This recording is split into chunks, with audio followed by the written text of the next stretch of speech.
I didn't smoke yet, so I didn't even get a chance to light up yet. You got it rolled up, you might as well spark it.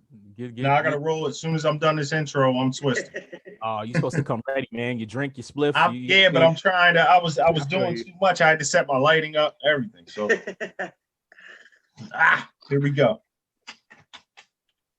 All right, we're here. I think. All right, 5, 4, 3, 2, 1. Star Child, pen rebel, pen ghetto.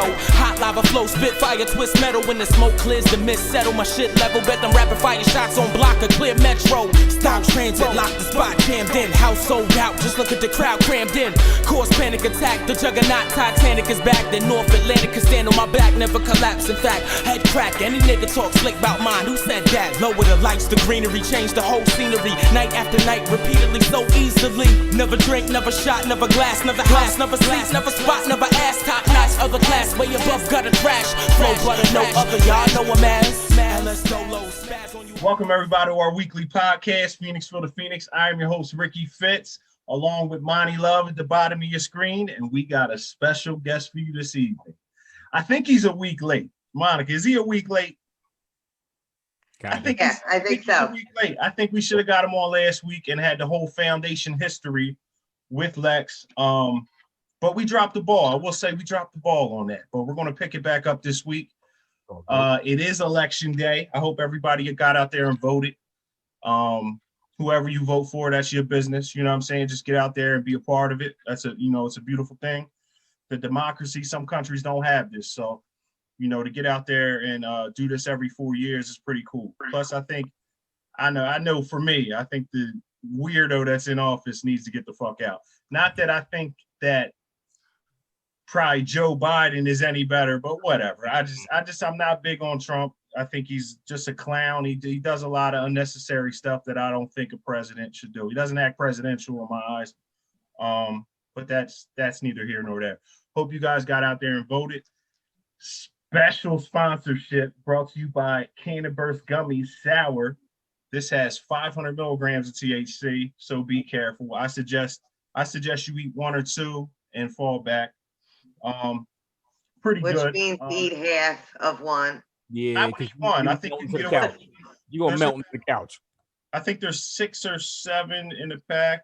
There's 8 in a pack. So that's 500 milligrams chopped, divided by 8. So it's not too bad. Like 1 or 2. I take them for back pain and shit, to be honest with you. I smoke weed recreationally, but I take these more for pain. They help really good on that. Don't take too many or you will not be any good at anything. You're gonna fall the fuck asleep. But Lex Starwind, man. Listen, Lex is one. Lex, I don't want to big you up all crazy, but you're one of my favorite MCs on the planet. I mean, I say that. I say that to you as well. But that takes me back, man, because when I met you, you didn't rhyme. You started rhyming. Correct me if I'm wrong, but I was under the impression you started rhyming when Sid was sending you them tapes. You was locked down as a juvenile, and we sending you the quantum mechanics shit, and you just came out and had some. You was like, "Yo, let me hop on the track," and that was well. What it was I always wrote. I've been writing since probably 10, 11. You know what I'm saying? Oh, I didn't know that far. I would never let anyone hear the rhymes because they just kept in the tuck. Yeah, I would suck my shit. Motherfuckers be like, let me read it. Nah, nigga, you ain't reading this. You know what I'm saying? But yeah, I just, and then, I got locked up or whatever. And when I came home, like I said, my brother was sending me those quantum mechanic tapes, man. And listen, hold that thought though on QM because we're coming back to that. I want to set it off with the election though, because it is election day. We shoot this on a Tuesday. By the time you get this, it'll be a Thursday. But we do like talking about all the current events. This is a big one. I think this is a real big election. A lot of people feel like it's one of the biggest ones in a long time. I can't say that isn't true. I don't know. I don't really get too involved in the politics, but I will say that it's looking like a joke right now. But it is election day. I hope everyone that wanted to vote got out there and was able to, because I think they were trying to throw a lot of roadblocks, if I'm not mistaken. A lot of the mail-in stuff. I know me and Monica was talking about the mail-in thing and how she was a little uncomfortable with it. She didn't like the whole mail-in thing. She thought Did you vote in person, Monica? Yeah, I don't trust the mail. I'm scared. Yeah. I mailed mine in because you know what's Okay. going on with COVID and all that, and Yeah. I do have What's some the concerns fear? What's the fear on the mailing? Just to put it in that context. it's not going to be counted somehow. Like so they sent me email verification when they sent it out. It took like a month, 5 weeks maybe. It took a while to get it, and then you know I filled it out. You just got to fill it out, Now, seal it, sign. Do they email you? Seal it, sign They it. email you or something to validate they received it? They do. You can. So I registered online. I didn't want to. They sent me an application in the mail. I didn't want to go through the paperwork. I'm like, oh, you got a website. I went on. It took like 5 minutes. It was actually very easy. And I just used my email when I signed up. So they sent me updates as the process went along. You know, we sent your ballot in the mail. You should have received your ballot by now. Make sure you get it back by a certain date. I filled it out, sent it back. I got an email saying that they received it, but they're flooded. There's so many ballots going in because of COVID. Like one could easily get shuffled, lost. Like I don't know the chain of custody. True. You know what I mean? Like who's chain of custody? Good word, chain of custody. I'm surprised I didn't stumble. There should be a place. I don't know. It's weird. That's kind of. Can I interrupt you guys real quick? I want to just say this. Like this is prior to COVID. I have had many incidents where I have mailed something or something was supposed to be mailed to me and the receiver didn't get it on that end or I didn't receive it. Well, because they're underpaid and underfunded, but that's another thing. It's, you know, we're all human. Everybody makes errors, drops something, whatever the case may be. So I've already felt that mail has been suspect to begin with. So then when it comes down to this, where so many people are mailing things in, like you said, that I don't know, that was just seemed concerning to me. It is. There's a concern. I mean, a lot of people came out for this election. It just seems like in general they're getting more and more important every year. They're more critical, but maybe that's because we're getting older or just being a little more aware of what's going on. But this one seems to be a real culture war. Like people are out there, they're getting into fights over it. It's a little crazy. Yeah. PA is traditionally a red state. So I'm worried. Pennsylvania is a swing state, I believe, right? It's a swing state. Yeah. Oh, it is a swing state. And also Arizona. So from Phoenixville to Phoenix, we're both swing states. We're both like everyone's vote. Everyone's vote matters, like in those states, because they're not. Every year they switch. They go back and forth. Yeah, they can go back and forth. Like, you know, it could be predominantly blue or predominantly red, depending on the election. It just kind of goes back and forth. Now, or even certain sections. I wouldn't say predominantly, but I kind of assume with the rural nature of like the middle of, but there's a lot of spots that are very rural in PA. As soon as you get outside any of the cities, you're in red country. It's red. You're in some clan country too. Like, I mean, let's not get that mistaken. There's some clan activity going on up there, which is kind of, it blew my mind when I came to that realization when I was in juvenile facilities as a kid. So traveling. And you start to see like different, like I saw different types of white people. Like I hate to say it, but I did. I'm half white myself, but I seen different types of white people, bro. What used to like that motherfuckers are scary, bro. Like scary on some like, damn, you really believe that goofy shit. You know what I'm saying? Like you believe that you're better than a whole race of people, and it's just crazy how they treat you, especially in them facilities. I mean, jail's no better. It's the same thing. You get locked up as an adult or something. I mean, you're going to hillbilly country because you know what they do, Lex, which is crazy too. They put all these jails in rural areas. When the jail boom happened in the 90s, when they started building all these state prisons in Pennsylvania, they started building them. I mean, listen to where some of them are: Frackville, Camp Hill, Smithville. You never heard of none of these places like these sticks. Greatestford is in the sticks for real. It's not in the city. It's considered Greatestford's considered a city jail. They call that a city jail. Oh, that's Philly jail down there. You go to Greatestford, that's Philly. That's what they all say. It's like this ain't Philly, bro. Isn't that out past Collegeville? That's what Greatestford, that right? Yeah. No, it's in Collegeville. Yeah, it's Phoenixville. Yeah. It's basically Phoenixville. They shut down Greatestford and named the new jail Phoenix because after Phoenix, like Phoenixville. Gotcha. Yeah, they called it Phoenix. That's where Bill calls. Somerset, Laurel Island. Shout out to Bill Calls. They're all in the sticks. They're all in the sticks, and that's by design, because they know people out there are going to be favorable you know, to shoot a motherfucker if somebody's on their land or something. That's what the guns are. That's what a Yeah, but listen, And I think too, I think that's where space is for these prisons too. I mean, I don't know how big they have to be. But that's not the reason they're putting them there. No, I didn't say that. I didn't say. I don't know the reason. I don't know. I know the reason. Yeah, the reason is fine. The reason is employment. They go to these poor, small, rural areas, and mind you, they've set up a jail, probably a couple hundred jobs, easy. Mm-hmm. Easy. So you know, nobody wants jail in their backyard, but if you got 200-300 COs, you got nursing, you got all types of shit. So everyone has a job. You got maintenance guys can get jobs there. Like everyone gets a job there, and the whole town works at the prison. It's crazy. You'll see motherfuckers with they wife, they wife, or like it might be two couples, like it might be a couple, their kids work there. It's crazy. Your kids are CEO. I mean, a lot of that comes down to like the trajectory of jobs in this country, because there ain't shit out there. You're talking, these were blue collar towns back when they had steel mills and car factories and all that. And there's nothing there now. And they sent all that shit. They sent all that shit overseas. I vote for a president if he's talking about bringing these fucking jobs back.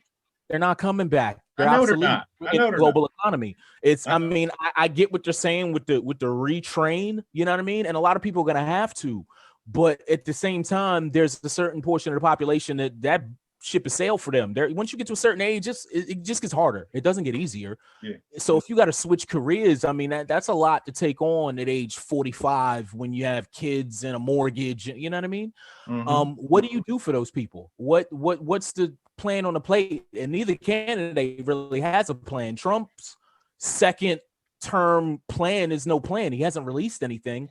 And Biden will sell you a dream about what he's going to do, but it's not going to happen in the age of globalization. Those jobs aren't coming back.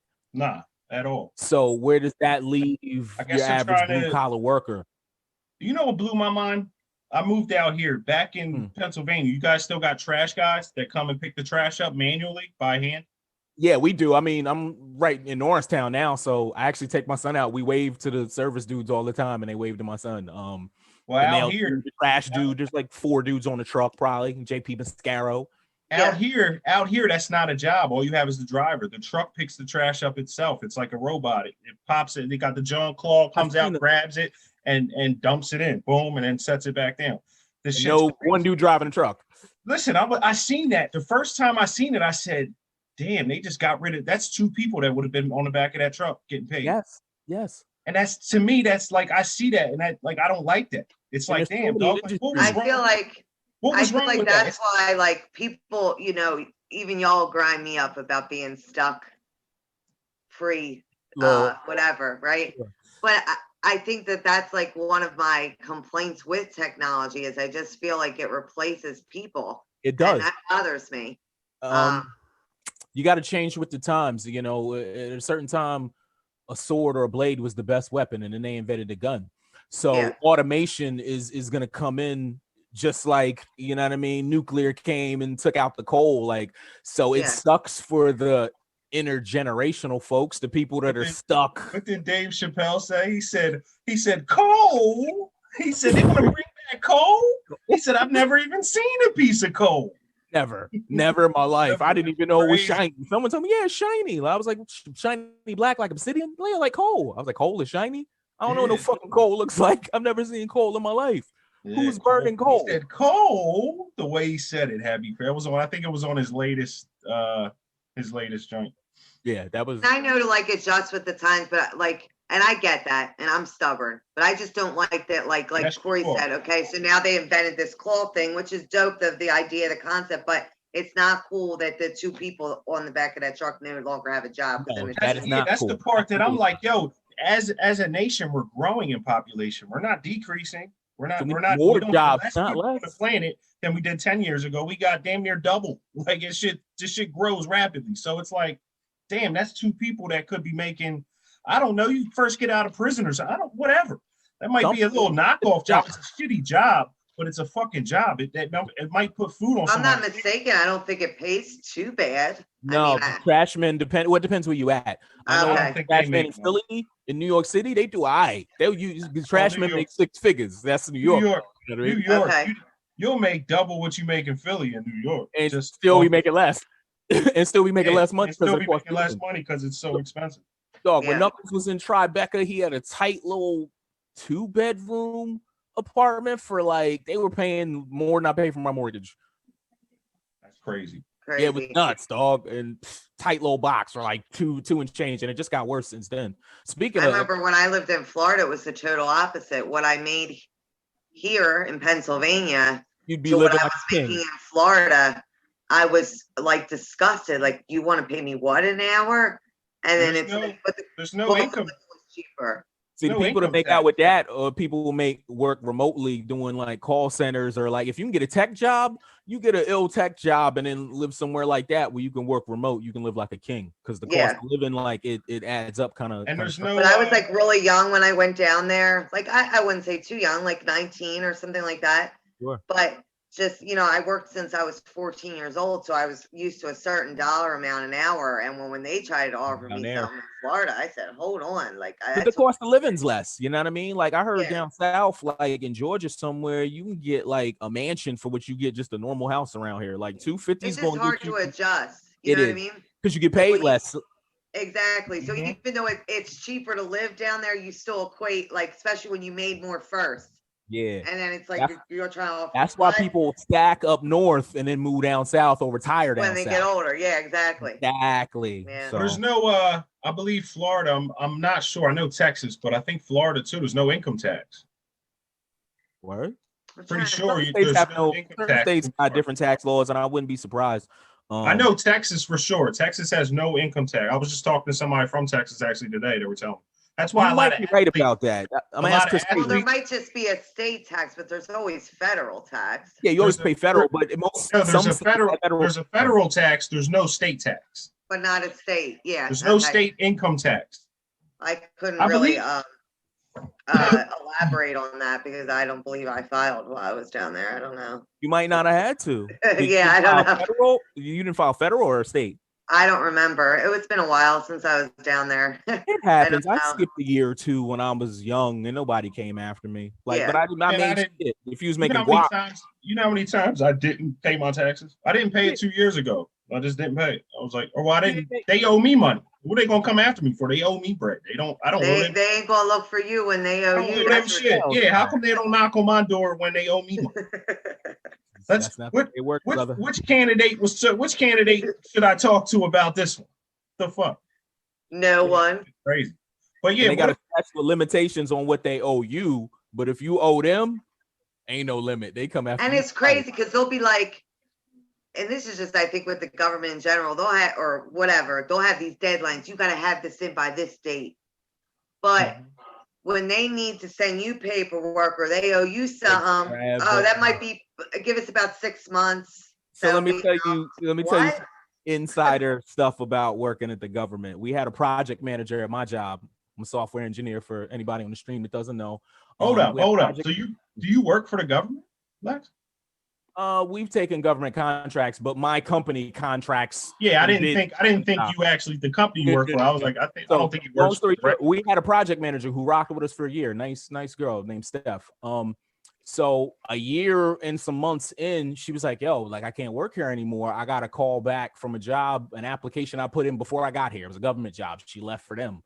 She said when she got there for months, she would like text us. They tell her not to work full speed. They were like, look, Steph, slow down. We know you come from the private sector, but why don't you go out and take a long lunch? She had a 12 o'clock lunch, half hour. It was like, it's 11. Why don't you come back to from lunch at about 1:30, 2 o'clock? Like they don't let you work a full 8 hours because there's not enough work or they're held up somehow. It's literally, I don't even know how you describe it. Like it's a waste of money. Like they could, if you don't have the fucking work, fire half the people and work at full speed, but they don't do that. It's like a fake jobs program. Because last time I checked, I we're paying these people salary. exactly. That's what I'm saying. You know what I'm So, like, saying? So what the fuck? I'm paying your salary and you're just slacking off. It's You're like, at lunch for 3 hours. yeah, I swear they're purposely inefficient just so they can spread the money around at our expense. it's kind of like the union's the same way. If you ever worked for It is. construction I've heard. construction with the union, it's You ain't got to do It's- much. It sounds good too. Yeah, but then unions the are dues Good. they I get mean, you paid. be chilling. You ain't busting your ass every day. I'll tell you that. They demonize them unions, son, because motherfuckers, they said with unions you earn like up to like 30% more salary. Same Mhm. job, union versus union. Like they Yeah. have your back and they hold you down. That's Yeah, why they they got hold you down. demonized. Corporate That's America was why- like, get them the fuck listen, out of here.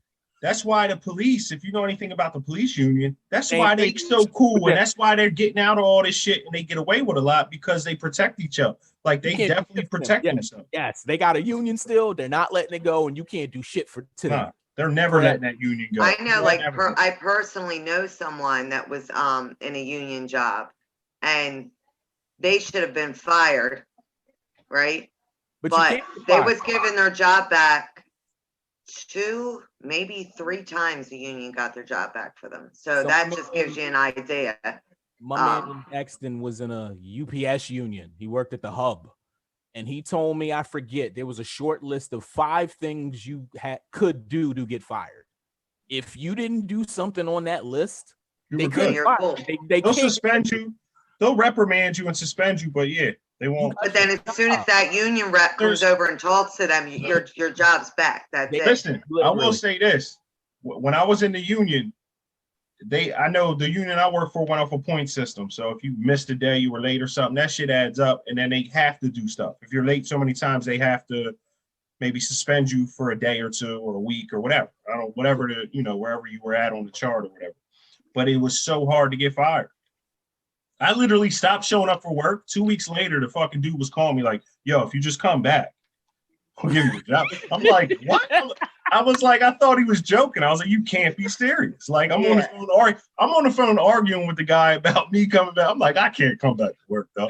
They're like, just come back. They were like, we really like you. Just come back. I was just like, but I was, I wasn't in a good space at the time. So Let me not go to work for 2 weeks. It's 3 days. Right. Dog, you fired. I don't care. Crazy. I for real. Shout out to the union I was in. I don't want to put them out there, but they the shit. I fucks with y'all. On some I real might shit come with back. my job, like you could say, and this is a little dramatic, but this is how deep it be sometimes. Like, I got 2 days left to live. Clock in, we need you. Oh Like shit. you better have a damn good excuse You why be you can't dying come to on the fucking spot. work. Let me see you bleeding out, and then I Yeah. can give you a break. Yeah. That's how Oh, it's Verizon crazy. was towards the end. I had a funny boss, and it was weird because I had different bosses, and it just depends on that dude. Like it was so weird. So the one dude came in, guns ablazing. I'm going to change shit, and he was like, I remember I had a 103 fever.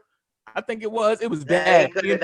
Me and Murdoch got the flu at the same time in like 2013. I text my boss at 4 a.m. I'm like, dog, I'm like passing out. I got a 103 fever. He's like, dog, I need you here. Yeah, they don't care. They do not care. You better get I didn't go, but I'm like, dog, you're bugging. You're tripping. When I finally got back, I was told to take take Tylenol when I had a fever. Take Tylenol, come in. Lex, that's when you show up to work and just give him that look like, I'm here, nigga. I'm here. He was so pissed. He said, well, bring a doctor's note. And I actually got one. When I went to hand it to him, he's like, man, I'll get out today. He didn't even want the note. He wanted me at work that day. He didn't give a fuck. He said, fuck it. Get a doctor's note. I was asked to get a fucking doctor's note, and I gave it to them. And then, like, they were so surprised that I got one. They were like well, you asked for one, or I gave you one. Now it's a problem. What kind of insurance? They thought you were selling said to me, what kind of insurance do you got? I said, enough to get me a note. Exactly. Like he shrugged and gave me the look like, I don't want that shit. I'm like, motherfucker, you told me. I remember when we was a kid, I think my mom to get a note one time, it blew my mind. I was like, she just called the doctor. Doctor didn't see me or nothing. The doctor was like, okay, boom, I'll write him a little note so he's cool. Because I missed like 3 days. That doctor. It was probably your family doctor. It was Dr. Stewart in Phoenixville. Salute to Dr. Stewart. I don't think she's still alive, but she was the shit. I fucked with Dr. Stewart. Or was it a guy or no, it was a girl? It's a girl. I think she still is alive. I think she is. She still works. She was my family doctor when I was a kid, bro. Shout out to Big Sid. You know what I mean? Busted his ass so we could be lower middle class. But I'll take know that's right. I'll take lower middle class. Son, I always wish Jeremiah told me like right when I met, I guess it was Ike I met first. And he was like, yo, man, he was like, yeah, I wish I could introduce Big Sid and my dad, because he was like, they would get along so. Oh my God. They might have listen, we couldn't have broke them up. They would have been fucking best friends. Yeah, They'd have best been friend. hanging out more than me and you was hanging out. Easy. Straight Absolutely. up. Nah, Big Sid was Big Sid. So is your father is amazing, bro. Like it's a blessing. I will say, speaking from, you know, a guy, I've come from my father was the shit and he held shit down, busted his ass, very intelligent dude. I mean, super intelligent. Like he blew my mind sometimes how smart this dude was. But yeah, it's just, coming from that, man, it's like I know so many people that didn't come from that. So many people that didn't have a father figure in their life to kind of, I don't care what anyone, you have a son, I have a son. Absolutely. Boys need their father. They do. They need a little tough love. Like they do. So do women, but girls need their father too. Shit. Absolutely. Yeah. I know some girls with some daddy issues that sheesh. Yeah, man. You know what I'm saying? Like it takes you somewhere. It could take you to a dark place. So like I shout out to my father, shout out to your father, man. Like we was blessed, man. Definitely. Absolutely. Shout out to Big Teresa. Yes, sometimes you gotta be the mother and the father, you know what I mean? But she held it down. So boom. Yeah, she did. That's what it is. You need somebody there that's gonna be hard on you, that's gonna help try to guide you through some shit, and you need somebody there that you could turn and ask some questions when you legitimately need some shit answered. You know what I'm saying? Absolutely. Like I was saying the other day, like obviously it hurts that my mom passed away and I'm struggling with it, but I was saying to myself the other day, like, I'd rather go through this pain I'm going through right now than to not have had her as a mother. Yeah. That's how much of an influence she had on me. So I rather feel this pain now than not to have had that experience of having her raise me. I mean, you absolutely, need it, man. It's the sun, moon, and stars, man, woman, and child. That family unit is so important, man. And without it's so important. It's yes. You need that. All people need that in their life, honestly. Absolutely. Yo, Monica told me my fault. Lex, Monica was telling me about they're trying to cancel Rudolph the Red-Nosed Reindeer. Over what? Would he sniff coke? Nah. Let me, so I can be accurate. He was what? Coke with the red nose. That's what Sean Price said and how Sean P stole Christmas, which I play every year. Rest in peace, Sean P. Dog, I play that song every Christmas morning. Yeah. Fuck Christmas. Fuck this shit. Stick my dick in a box. Fuck this gift. You sleeping, that's the cousin of death. I take every gift under the tree till there ain't none left. Shout out to Sean P, man. One of my favorite Sean P. At least I got the track with him before he died. Sean P definitely was featured on your first solo. Dog, that was like such a shining moment. Like, and I'm not gonna say your only solo because you got a solo album done. It's taking. That's all I'm gonna say. Look, to the people, Foundation fans, I'm snitching right now. All right, I shouldn't do this, but I'm telling. All right, I'm telling some deep Foundation, whatever it is, dirt. Is it dirt? Dig up some dirt. We digging up the dirt. Lex got this album done. It's finished, y'all. It's fire. Get in his inbox, blow his shit the fuck up, and make him drop this joint. Because I want him to drop. I'm like, nigga, if you don't drop this out, this shit is fire. I got you. I'm taking the shit to Murdoch's to mix very soon. It's just as good as the first. Have it already. I hope so. It took, recording wise, it took like 5 years worth of recording, but then it's been sitting for like a year. I did line up the artwork. I wanted to get the publishing and all that right.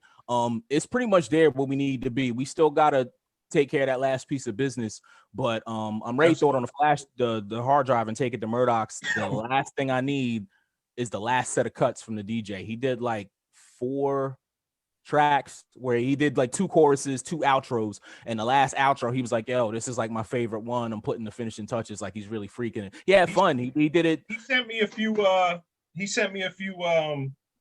like samples. I heard some of the hooks and shit. Sure. Dope. It turned out nice, man. He said I don't know if he said he did it before, but like he just was a Foundation fan. I offered to throw him a couple bucks. He's like, nah, man, I'm just so glad to be involved in the process. Shout out to Chris Campbell and his brother. What's his brother's name? Campbell. John and Chris Campbell. Shout out to them. We shouted them out a few weeks ago as well. But shout out to them. Definitely. I think they might be from Alberta, if I'm not mistaken, somewhere in Canada. They're from Canada, yeah. Shout out to Canada. You know what I mean? Big up to our big sister up north. Up north. Up north. So Lex, let me read you like a little bit of this. So they want to take Rudolph off because they're saying that he's being bullied. It's encouraging bullying because he looks different than the other reindeers. Well, yeah, that's He's bullied and rejected. I guess there was a time, I don't know, in the movie, I guess they had to go look for him or something like that. he got lost or something, I think. Yeah, and I guess one of the mothers had volunteered to go, and they were like, "Oh, this is a man's job." And then the other point they made was that Rudolph has a crush on this reindeer named Clarice. All right, I don't and know. it's Hey, so Clarity. What do you say? Hey, Clarice. What Rudolph is this? I don't remember all that. Maybe I don't no, remember. I think I do remember I that. don't remember Clarice. I don't remember the Silence of name. the Lambs I thing. remember him liking a girl and her being standoffish because of the red nose thing. No, She was, yeah. yo, she But was they're cute saying- too. Remember? She was cute as shit. Yes. Little So little listen, reindeer they was said, I think that part I do remember. We're a little prancing, blinking at him Yeah. and cute. shit. Yeah, So they she's a said bad because bad little it's- beer.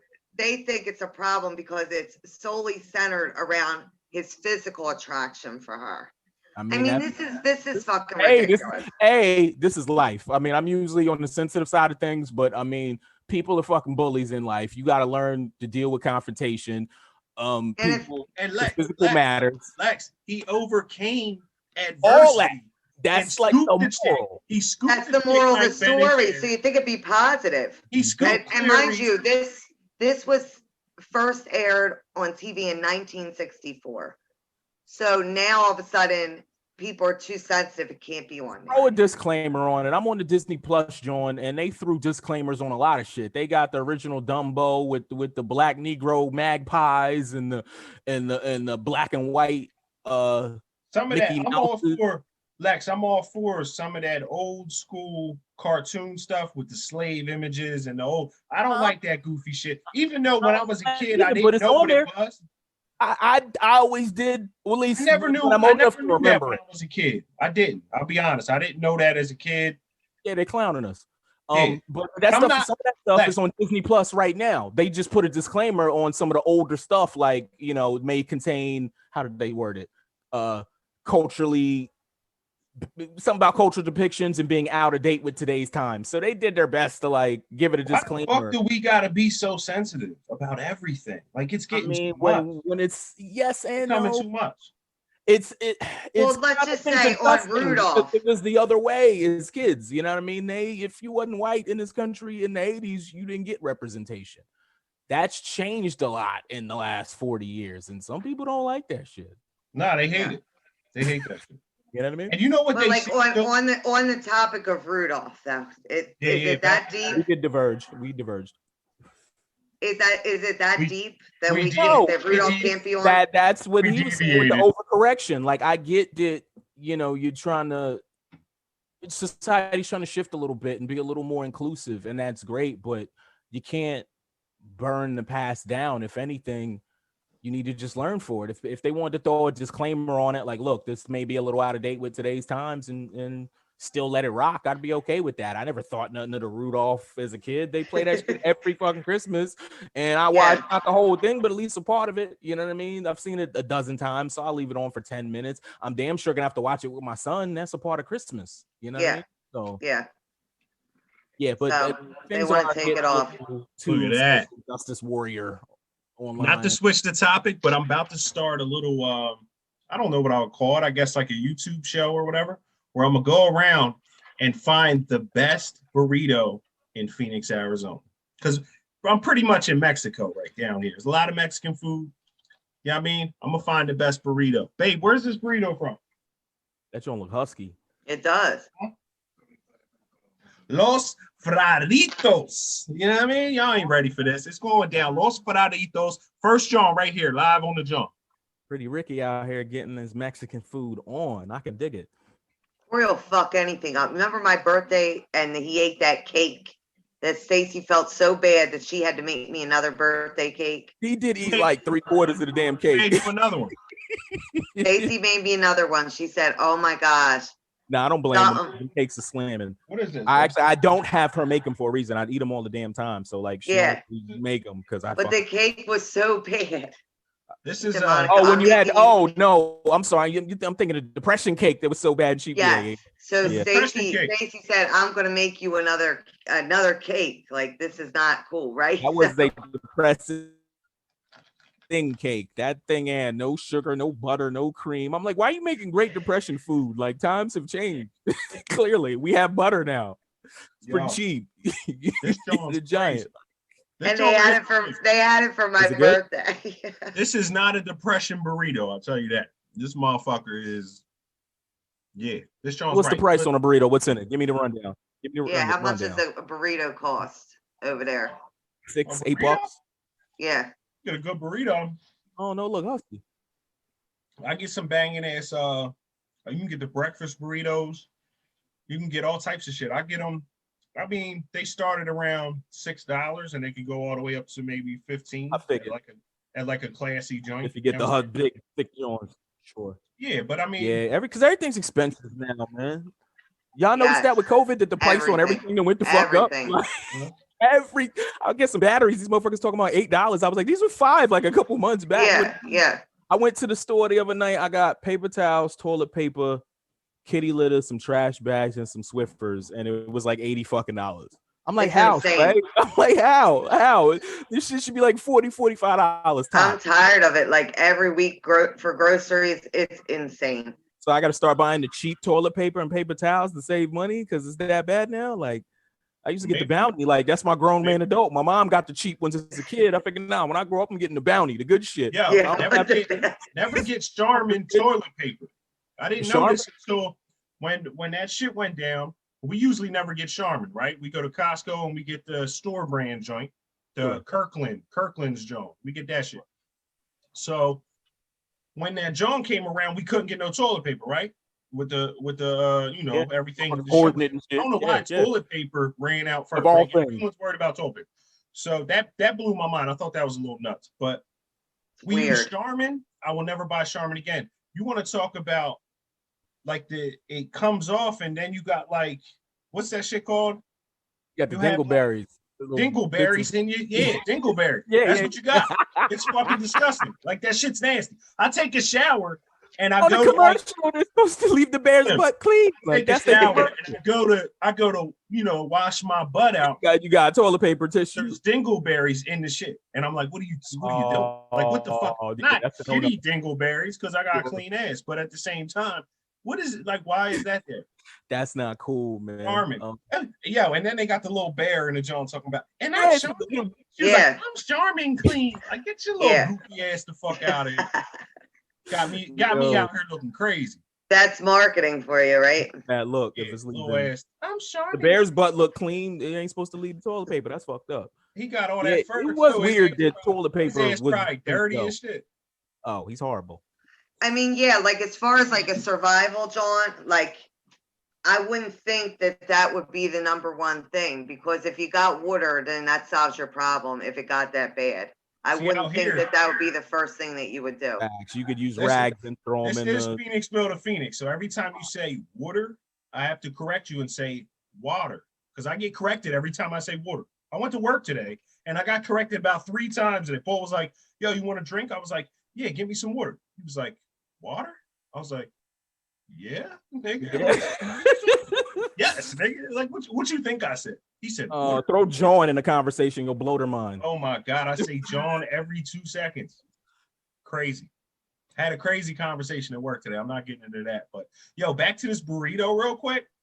I don't know the scale system I'm gonna have for this show, but this is, if it's let's say out of 1 out of 5.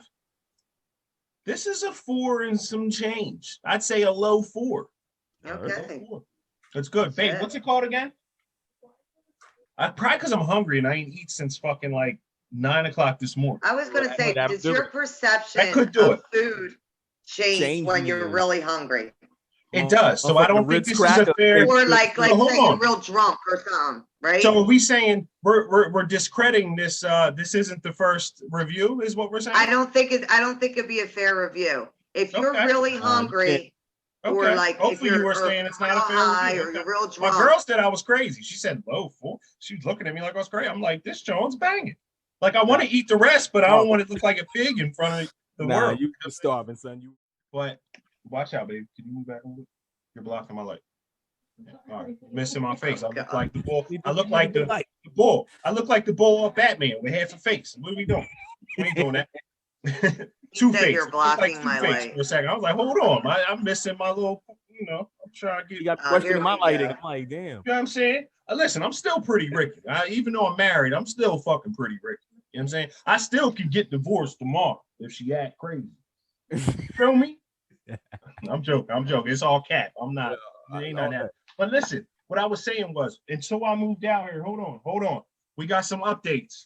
This is live updates. If you can see it, some numbers. Joe Biden is smoking them by about 30-something points right now. I don't know how much that is. In what state? What is that? I don't know. Florida. That's Florida. That is the state of Florida. They're saying Joe has won Florida. That's a swing state, I believe. Yes. And that's one of the is that right, important states that you want to win. No. That's the popular vote. Popular. Hold on. Yeah, they get weird with what they. I'm losing. I'm crazy because I'm losing myself because I don't know exactly what this means. I don't know. Man. Well, can I just explain something to you? I don't know. If you don't mind. When hold on, real quick. I'm seeing 89 to 54 is what I see. Biden. Who's winning? Biden. Okay. Yeah. That's our election update. But like the culture of America is the mixture, at least the American dream in my head. The best part of it is the mixture of all these cultures coming together to bring you the best part of each, man. But do you feel like we still hold on to that type of mentality? I see a lot of hell no. A lot of people don't. A lot of people don't. I see a lot of people that their people just came here a generation or two ago, and they also like, oh, if you're get out if you're not American. Like, what are you talking about? Y'all just get off the boat, like. Didn't your people get here in the 40s and the 30s? You know what I'm saying? The Irish same time potato famine and shit. Like, come on, bro. We're a country of immigrants, but when have we ever been friendly to any immigrant? We weren't to the Italians, to the Japanese, to the Chinese, to the Irish, to the Polish, to the Hungarians. You know what I mean? Like once you get your foot in the door, they're like, fuck y'all, I'm here. Y'all got to, you know what I mean? Y'all gotta fight your own way in. Like, nah, we're not. And people hold on to that sentiment a little too much. I never got a lot of the hate, man. Like, I don't understand it. Like, I see most immigrant communities, they come over here, they work harder than native borns. My father's an immigrant. My stepmom's an immigrant.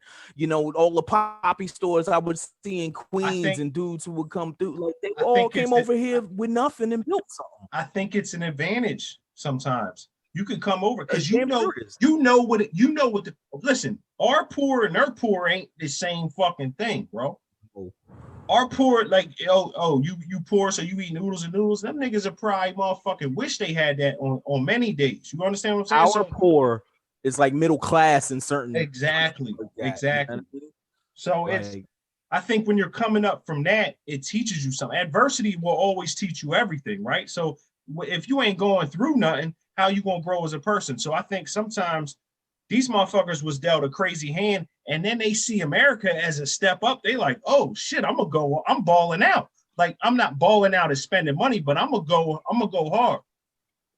I'm gonna work harder because the opportunity's greater, and I know I'm gonna be chilling. Like, oh shit, you mean to tell me I can have 3 cars and a big ass house if I just go to work for 12 hours every day, 7 days a week? Oh shit, I'm working. Let's go.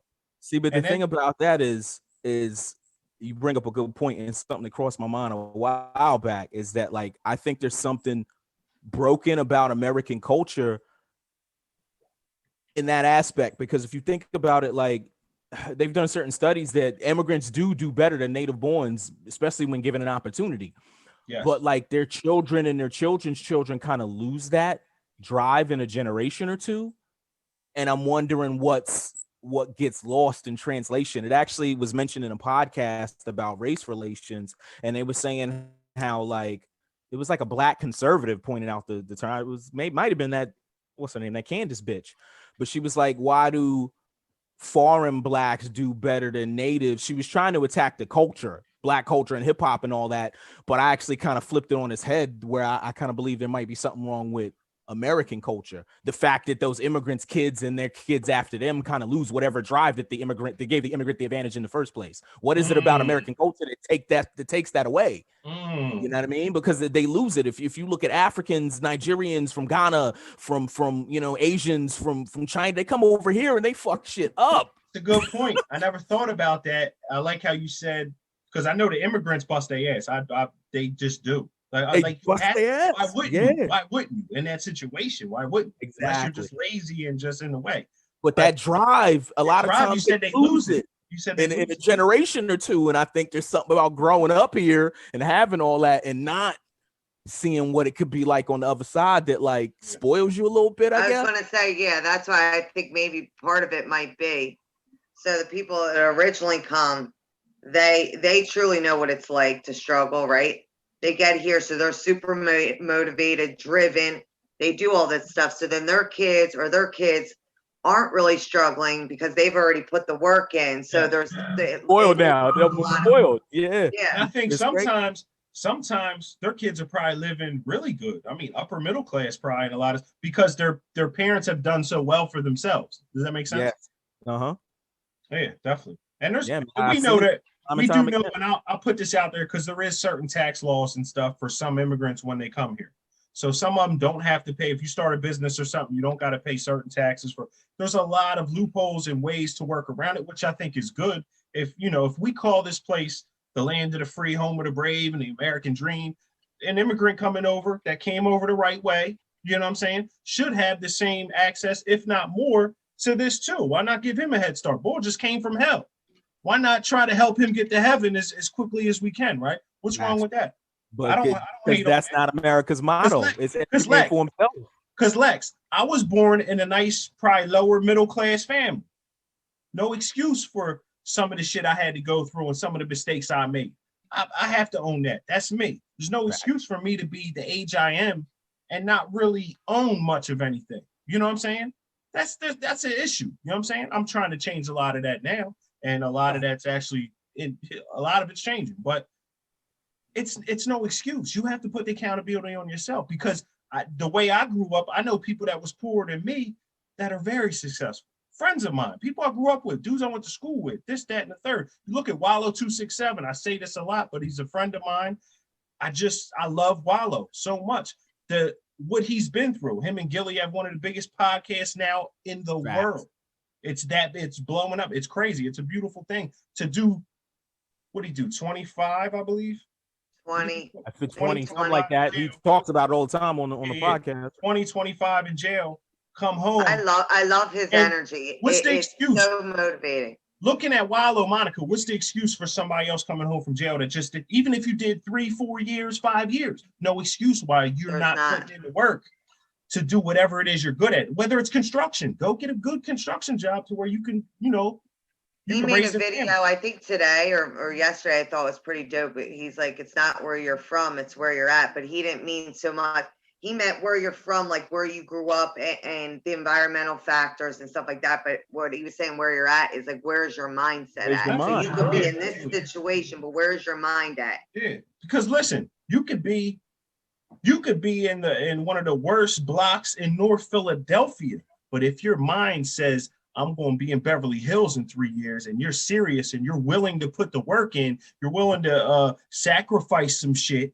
You know what I'm saying? Sacrifice them new fucking Jordans that just came to fuck them Jordans. Fuck all the goofy shit because that's not going to get me closer. It's going to take me further away from my fucking goal. It's common sense. If you just sit down and break it down, it's not hard.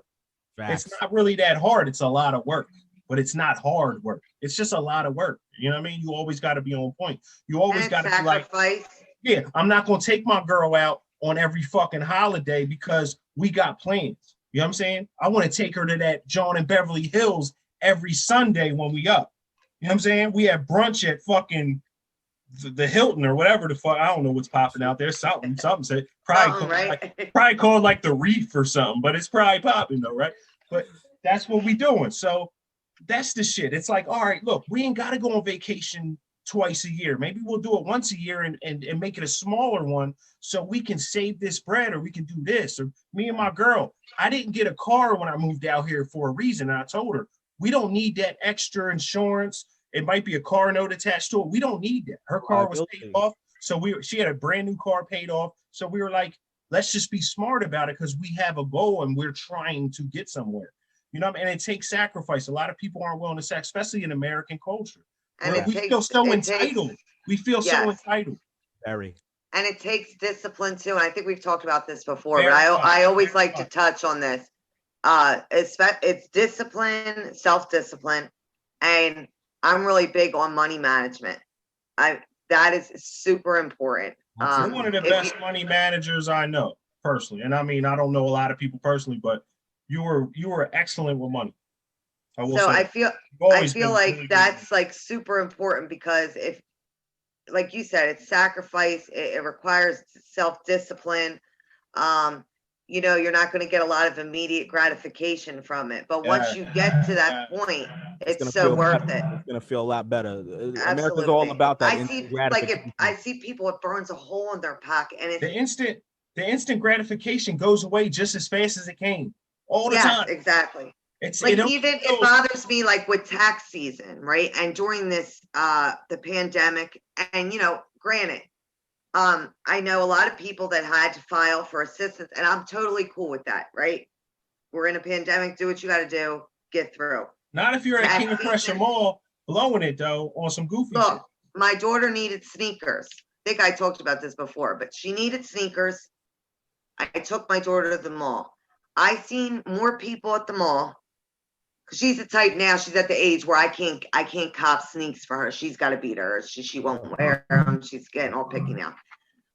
I see more people. I thought it was tax season, and that's another thing. It's like tax season comes, and then I see people, they're getting cars, or they're doing all this, and then everybody gets a new car on tax season. Yeah, wait, but a few months later, down payment money, or even a year later, the car more than likely is getting repoed, or you can't make the payment, or you can't pay your bills. That's a hurt. And game. You get the car too.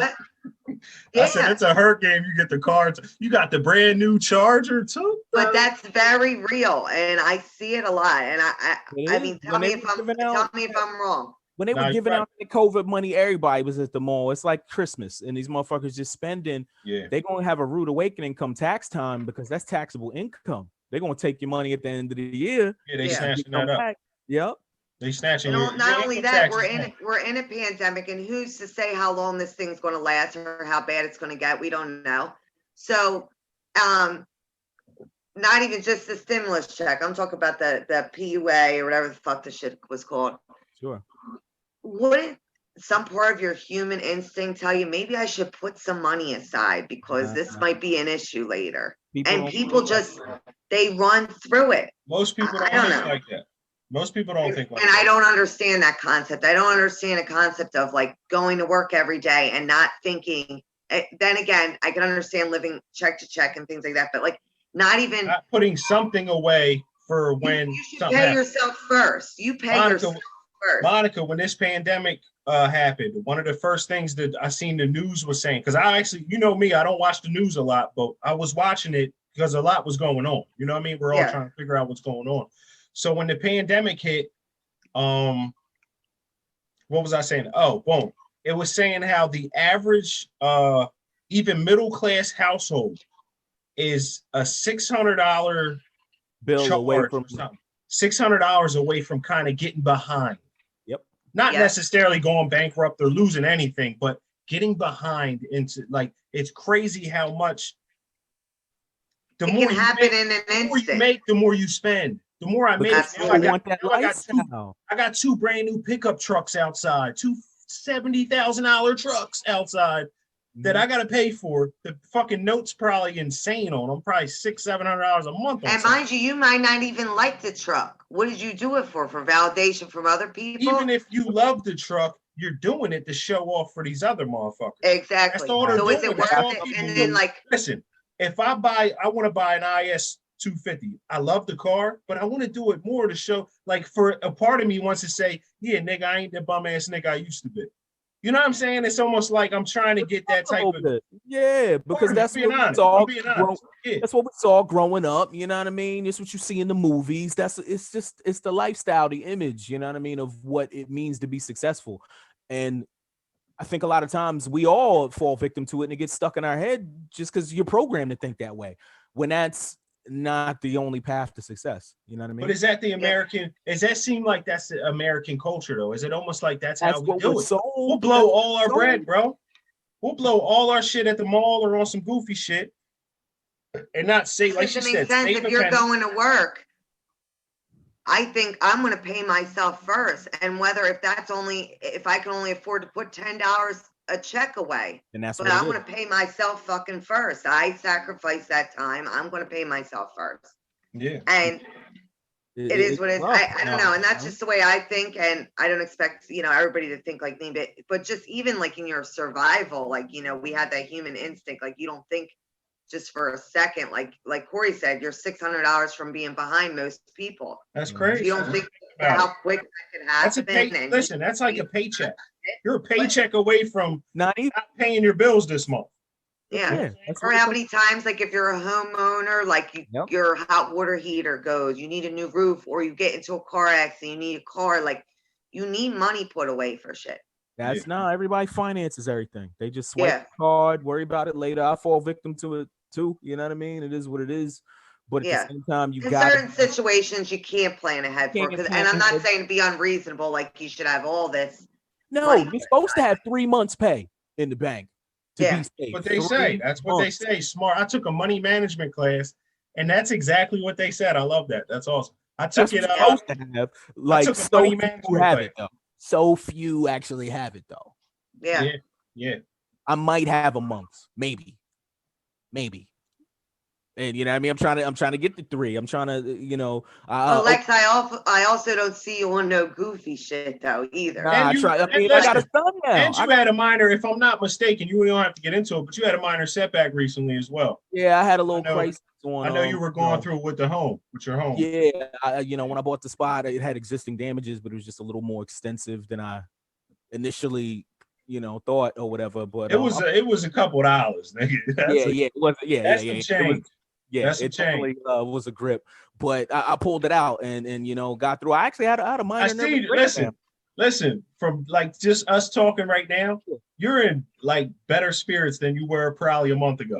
Absolutely. You know what I'm saying? Like I'm just saying. I just want to salute you and say that I see that. Like you in a better space right now, which is beautiful. Yeah, I was going through it, man, for a minute because I was like, damn, did I fuck up getting this spot? And after talking to some people and doing what I did, it worked it out. And it could have been. I'm actually proud of myself for pulling it off and not going fucking nuts because I had a little nervous mini breakdown type shit. Yeah, I know.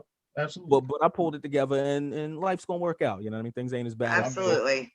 But and then that goes on mindset too. Like I was talking about Wallow's video. Like you said, you were like kind of there or whatever, right? But you pulled yourself out.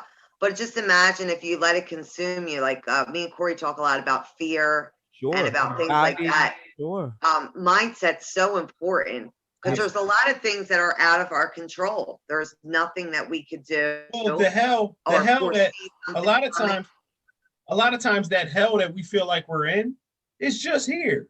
It's in your head. It's just here. You're worrying about some shit that might not even happened yet. We talked about anxiety last week. You know what I'm saying? We're worried about something that didn't happen yet, or we're worried about some shit that happened 20 years ago that we can't get past, or some type of trauma or some type of crazy time in our life. So it's like, boom, it's all here. So if you realize it and become, that's what meditation and being mindful and just being able to be present sometimes is so important because it keeps you from going backwards and forwards on some losing my mind shit. You know what I'm saying? Like, and I want to dip off like just a tiny bit, like and I'm going to go towards my faith for a second. If you look at the word present, that's a gift. So us just being able to conversate, breathe, we're alive right now. That's a gift. So I believe, we're blessed to have that. So the more that we stay present, because this is a gift, our current time, instead of reflecting on the past or worrying about the future, because there's certain things that we could maybe have done differently or maybe planned differently to go ahead. But when your mind's in one of those two directions, you're robbing yourself of this current moment. Absolutely. And I confirm it is a And gift. So regardless of tell what we myself. went through, or what bad decisions we may have made, oh damn, this We're is here. why I'm here. We're still here. Like, so if you don't deal with Absolutely. it, you got to accept the present as being what it is. It's not going to be what you want it to be unless you put the work in to make it that. You understand what I'm saying? Exactly. That's it. Exactly. And it That's- don't happen today. Rome wasn't built in a day, man. You gotta build your Yeah, mind no. It state takes to time. build Everything that takes toughness, time. Everything That takes goes time. back to the immediate gratification. If you're looking for something from that, you're not going to get it. It's as quick as you feel it, as quick as it goes. That's That it. reminds me society today, man. Did either of y'all see that that Netflix documentary, The Social Dilemma? No. What was that Yes. about? Check that Yes. out. I'm not I gonna say watched nothing. some of it. I don't think I Watch that. finished it though. Watch. Let me get just a whole- little bit about, like, don't give me all of it, but I just want a little bit about what it's about. So Just a tiny bit. about the impact of social media on society. And it Okay. touches on the instant gratification. It touches on anxiety, depression, suicide, and how one of the things that really struck me as odd is there's a correlation between the time Facebook went from just college kids and open to the public. I think it was like 2009 or 2012, somewhere in there. They can match that up with charts of anxiety, suicide, and depression in middle school and high school kids, Lex, particularly in girls. Lex, And I we're was running like, wow. around. We're running around searching for likes every day. Every day, if I don't get so many likes, I get kind of like it don't ruin my day, but I'd be like, damn, I should have Feel got some way more about likes. it. I should have got No, more I likes told- on that. It was a good picture. I should have got more likes. I shared the smallest thing, and then 10 minutes later, I'm trying to see if somebody clicked the like on it. I did it the other day and only got one like. It was a little mad. It's like we putting ourselves in position to get let down too much. You understand what I'm saying? Facts. Yeah. You know what I'm Facts. saying? Like we're And putting too much. combine Do you that with the remember- fact that you're looking through and people with a lens. This may show our age a little bit, but do you remember before all this shit where Yeah. when It wasn't so none of much this. different. It was so different, and it was just like I seen this meme on Facebook. I'm sure you all have seen it, and it was dope because it was real. It's like, this is how you found your friends, and it's like the bikes in front of somebody's house. Like, we didn't even have cell phones. And then, like, you know, MySpace came out or whatever, and then shit just got so crazy where it's like it's tracking your every move. Like, you're posting, you're at the store, you're at this, and it's so different. And I'm actually grateful that we got to experience a time when that wasn't going on. And I didn't have a cell phone, so I was I would like have been 20. drawing, I think, on social media. All the kids are. Posting on there. Oh my God. I couldn't see even some imagine. of the stories of like cyberbullying and kids committing suicide off of fake Facebook pages and stuff they share, they post. They get a shot of you hooking up with the wrong person, or Lord forbid catch you, you know what I mean, doing something indecent and then share it around class. That's why these little girls is killing themselves. Yes, They're literally yes, and committing it's so suicide. sad. But when we were kids, we didn't have to deal with that shit. Yo, did you guys ever watch a live feed, like a YouTube live feed? Yeah. And they have the rapid, it's the same as Instagram Live. You have the rapid feed going. So if you're on a popular YouTube page or a popular Instagram page and you're watching a live, there's always that dickhead in here that keeps saying some goofy shit. If you ever sit back and just watch, I do it sometimes. And it's the same guy. I was watching Tank Davis. Shout out to Tank Davis. Yeah, I think he had the knockout of the year this weekend. If you didn't see it, he knocked out Leo Santa Cruz. Crazy left uppercut. I saw that. Not the fight. I think I shared it. But it was the best uppercut I've ever seen. Yeah, timed it perfect. They're calling him a young Tyson. Good dude. But he's Floyd Mayweather's fighter. So it's one of his fighters. So on the post John, I didn't see the fight, but I always watch the post John. So I caught the post John as it was happening live. And the same dude's on there like, Floyd sucks. He's this. Pacquiao was better. This. I'm just like, what are you? But listen, back to the cyberbullying, right? Yeah. When I was a kid, I had to get bullied in school or somewhere where I seen someone face to face. Now kids got there's a million people that are at click of a button. So it's Yeah. like it's so much easier to get bullied actually, because you got people that could just team up on you and just grind And you they up for be some probably shit. straight Early. pussies on the Yeah. other side of the fucking Absolutely. screen But too. Because he ain't fighting I- no more and none of that. You can just get punched in your mouth for saying some of that slick shit. Absolutely. Yes, and there's You know what I no mean? consequences for that, so they get away.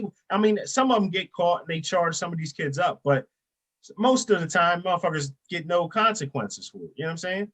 They So telling yeah, each other to should've go got kill knocked the fuck themselves out or for they're that gonna. shit. back in the day, you would have got beat the fuck up, probably. Yeah, absolutely. Eventually, I seen every bully get knocked out. Yeah. It's in prisons, in school. I just always seen the bully get beat up. Eventually, Well, there's always somebody that can somebody- beat you. eventually somebody tore his ass up. You know what I'm saying? Like that always happens. But It's always someone big and bad. you don't have those same consequences. So No. I think that carries into like the mentality of like a lot of these younger kids too. It They don't does. know. That's You punch someone now. When we were kids, you could get into a little rumble. Now, punch somebody if you want to. You're going to jail. you're going Yeah, to You're going directly to jail. I'm talking about it like 13, 14. You're going to be sitting in juvie somewhere yes. for punching is someone in the drawing. face.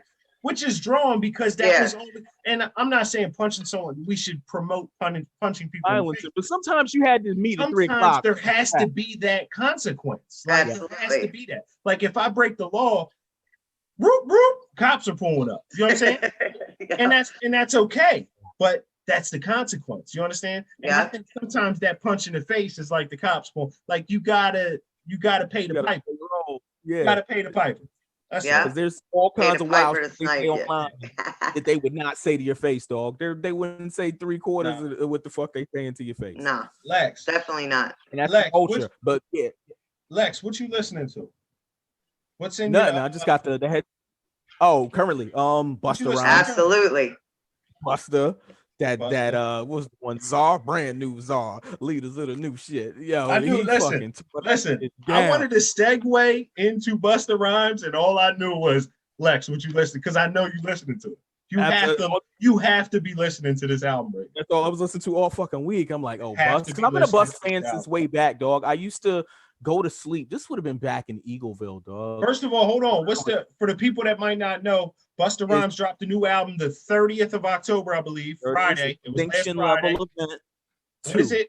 Extinction level event 2. Two. Yep.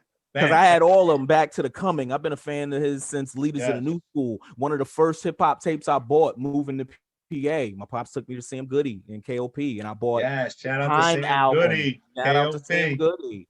I bought the Time album, The Inner Mind's Eye by LONS. That was one of my first, like, there's about 2 or 3 tapes in the dungeon that I don't remember which one came first. It was that, and I digress. But that Bus album is sick, man. He gives you that old school flavor. He drops science on it, but he's still up to date and relevant. Like it's that, everything I can ask for. You know what my John is on that? The Master Far Muhammad. Yes, that one's with real Rick dope. Ross. Yeah, that's my shit. Like that's my shit. There's That- like I heard the Velvet DeVoe John in that when I was bugging when I heard it, he flipped it. Yeah. I was like, He what? flipped it. Yeah. He definitely flipped that jump. Yeah, that was real. There's a couple other too, man. I'm losing it right now. But Everything I heard, I've been listening because I ran it back so many times. I yeah, I've only heard listened the to end of every the album like twice because I keep fucking with the bangers in the beginning, so I gotta listen to the whole thing again. But I remember the Purge starts it off. I think that one was dope. The Joan with Rhapsody. Yeah. Oh what's my that called? God. That was called. Doing the best forget I what that can or was something. Oh my best I can. Rhapsody. That Joan. That's the yeah. That was Joan dope. is crazy. I'm ready to bring Yo, the shout out track to in. Rhapsody.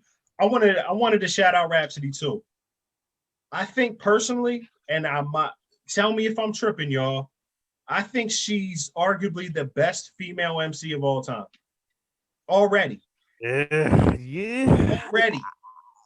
Do you hold on? First of all, I'm not sure I can argue. have you heard both her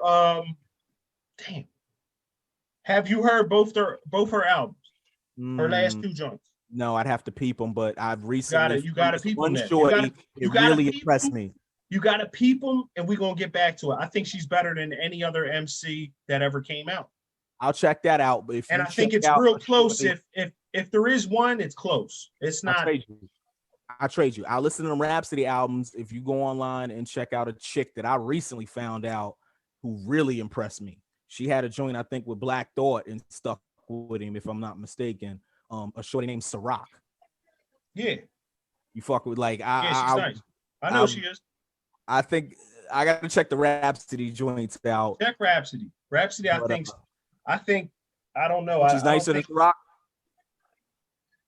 I don't think there's any female MC that was like better than the best male MC, but I think she's closer than any other one. Does that make sense? I don't know. The way I was it.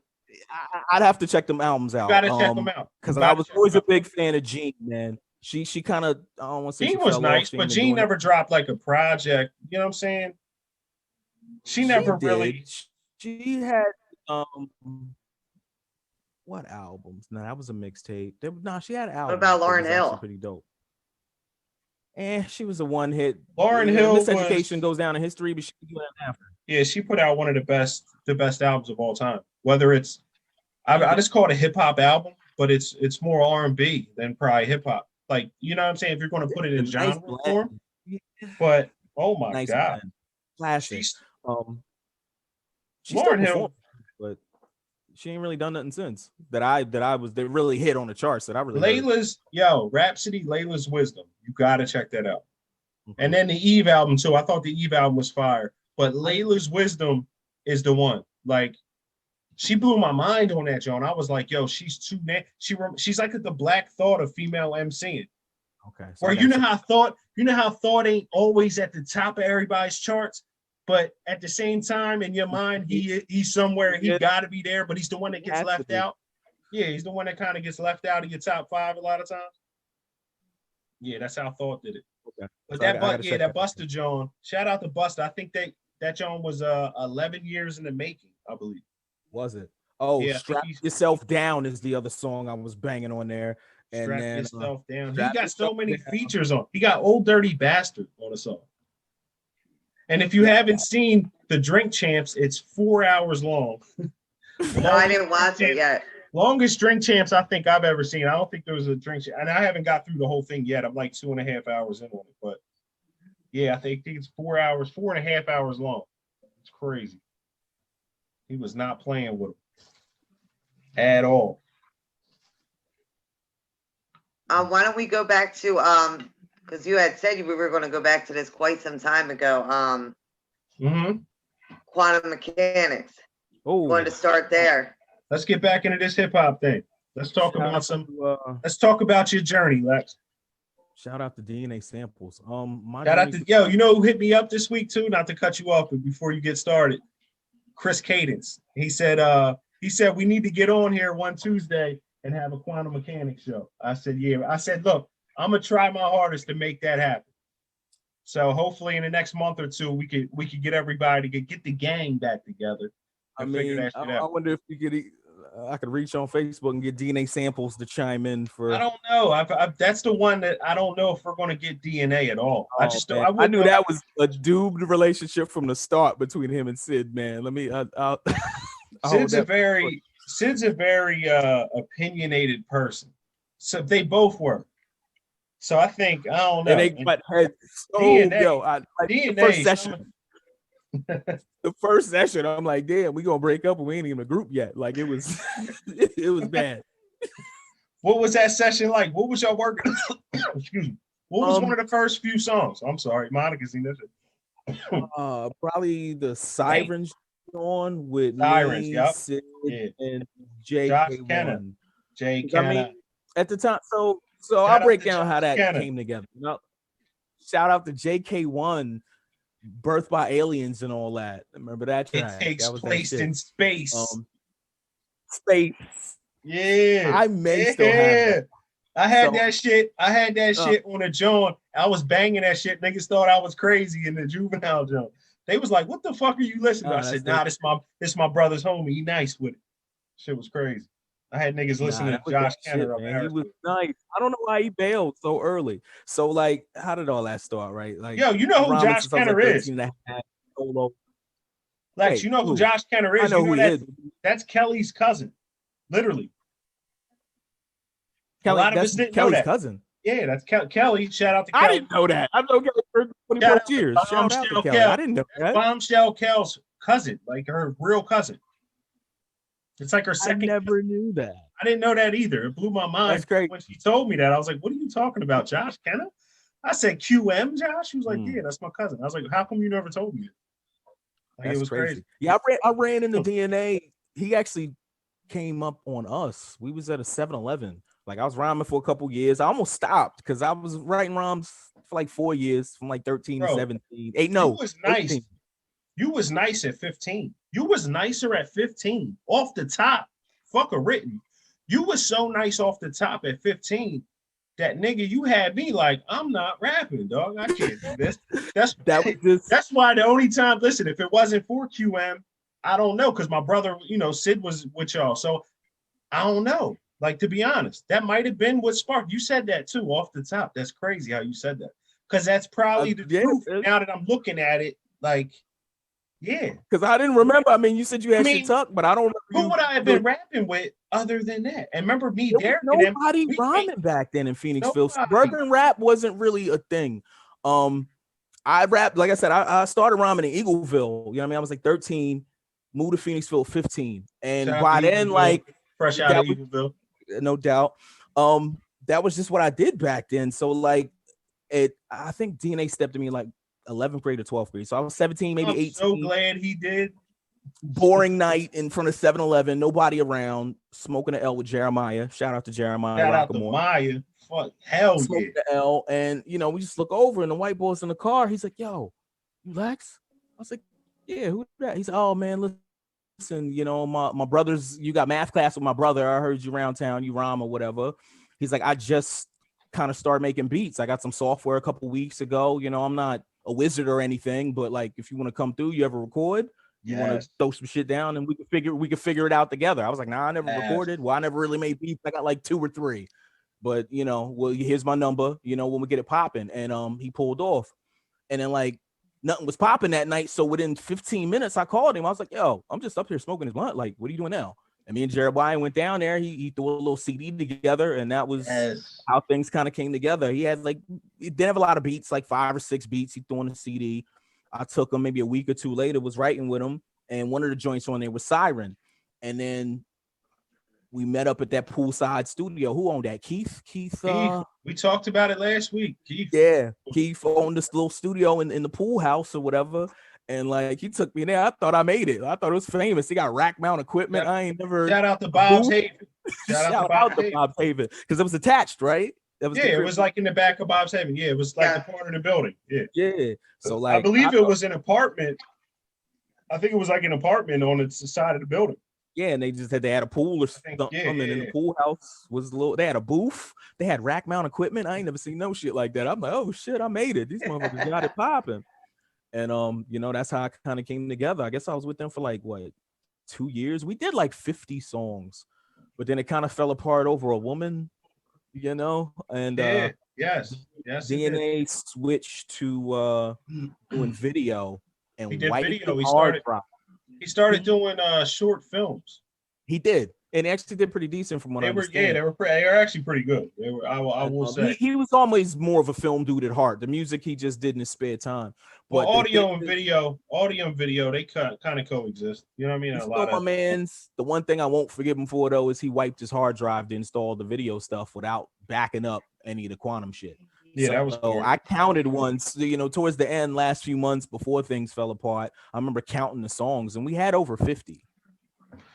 And I probably to this day, I have maybe 4. I think Cadence has the true archive. He might have 10 or 12. Okay. Which I actually want to holler at him. Shout out to Chris Cadence. I'm gonna hit him up. Chris Cadence said he has the first song I was ever on, which is the Down There. It was on. Remember when it was a posse cut with all of us on it. It was a long song. I remember I'll tell you how it started. DNA.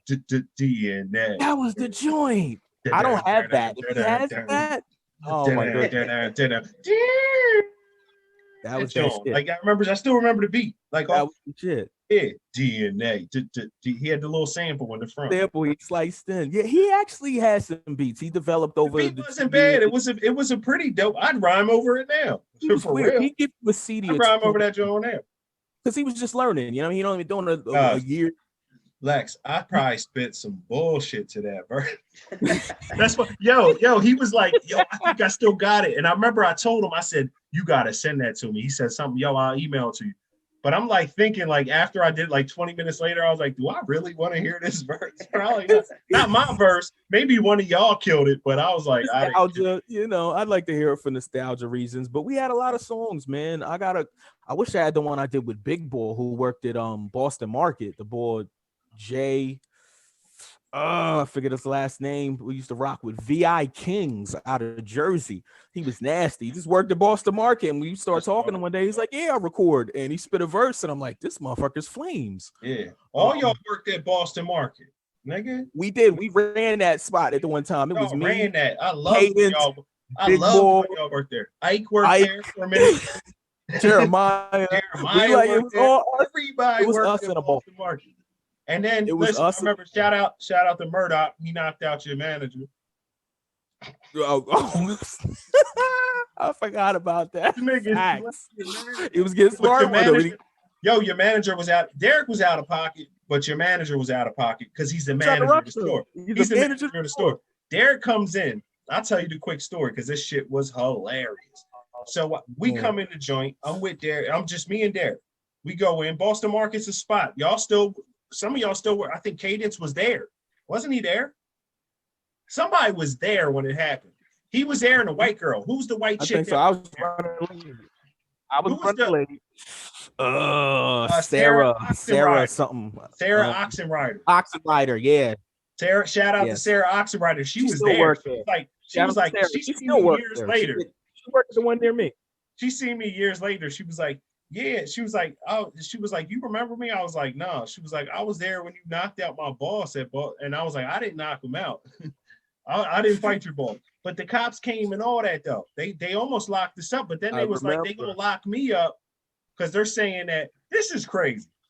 Now you're either gonna lock somebody up for fighting or you're not, right? But they're saying I jumped in, but the bull kind of threw Derek kind of over the Jones. Like he came out the store, the steps are right there. He shoved him over the railing, right? He pushed him over the rail. Yeah. I was like, hold up. Derek got up, got his feet under him, and just hit him and dropped the bull. Big bull, too. He was a big boy. Bull like 300 pounds.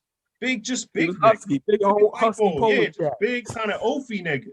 But so Derek cracked him and dropped him. And then the bull got up, and then somehow, I don't know if the bull tried to tackle Derek, but he was like kind of on top of him. I ran up and just hit him. What? And they was going to lock me up. Pacifico and then and Ekman, I think, was sitting there like, shout out to Ekman. I think he's the chief of police. Out. Fucking asshole. Nah, shout out to the asshole Ekman. Fuck Ekman. But they was about to lock me up. I'm pretty sure it was Ekman was there. I know Pacifico was there and somebody else was there. And Stabilo was there.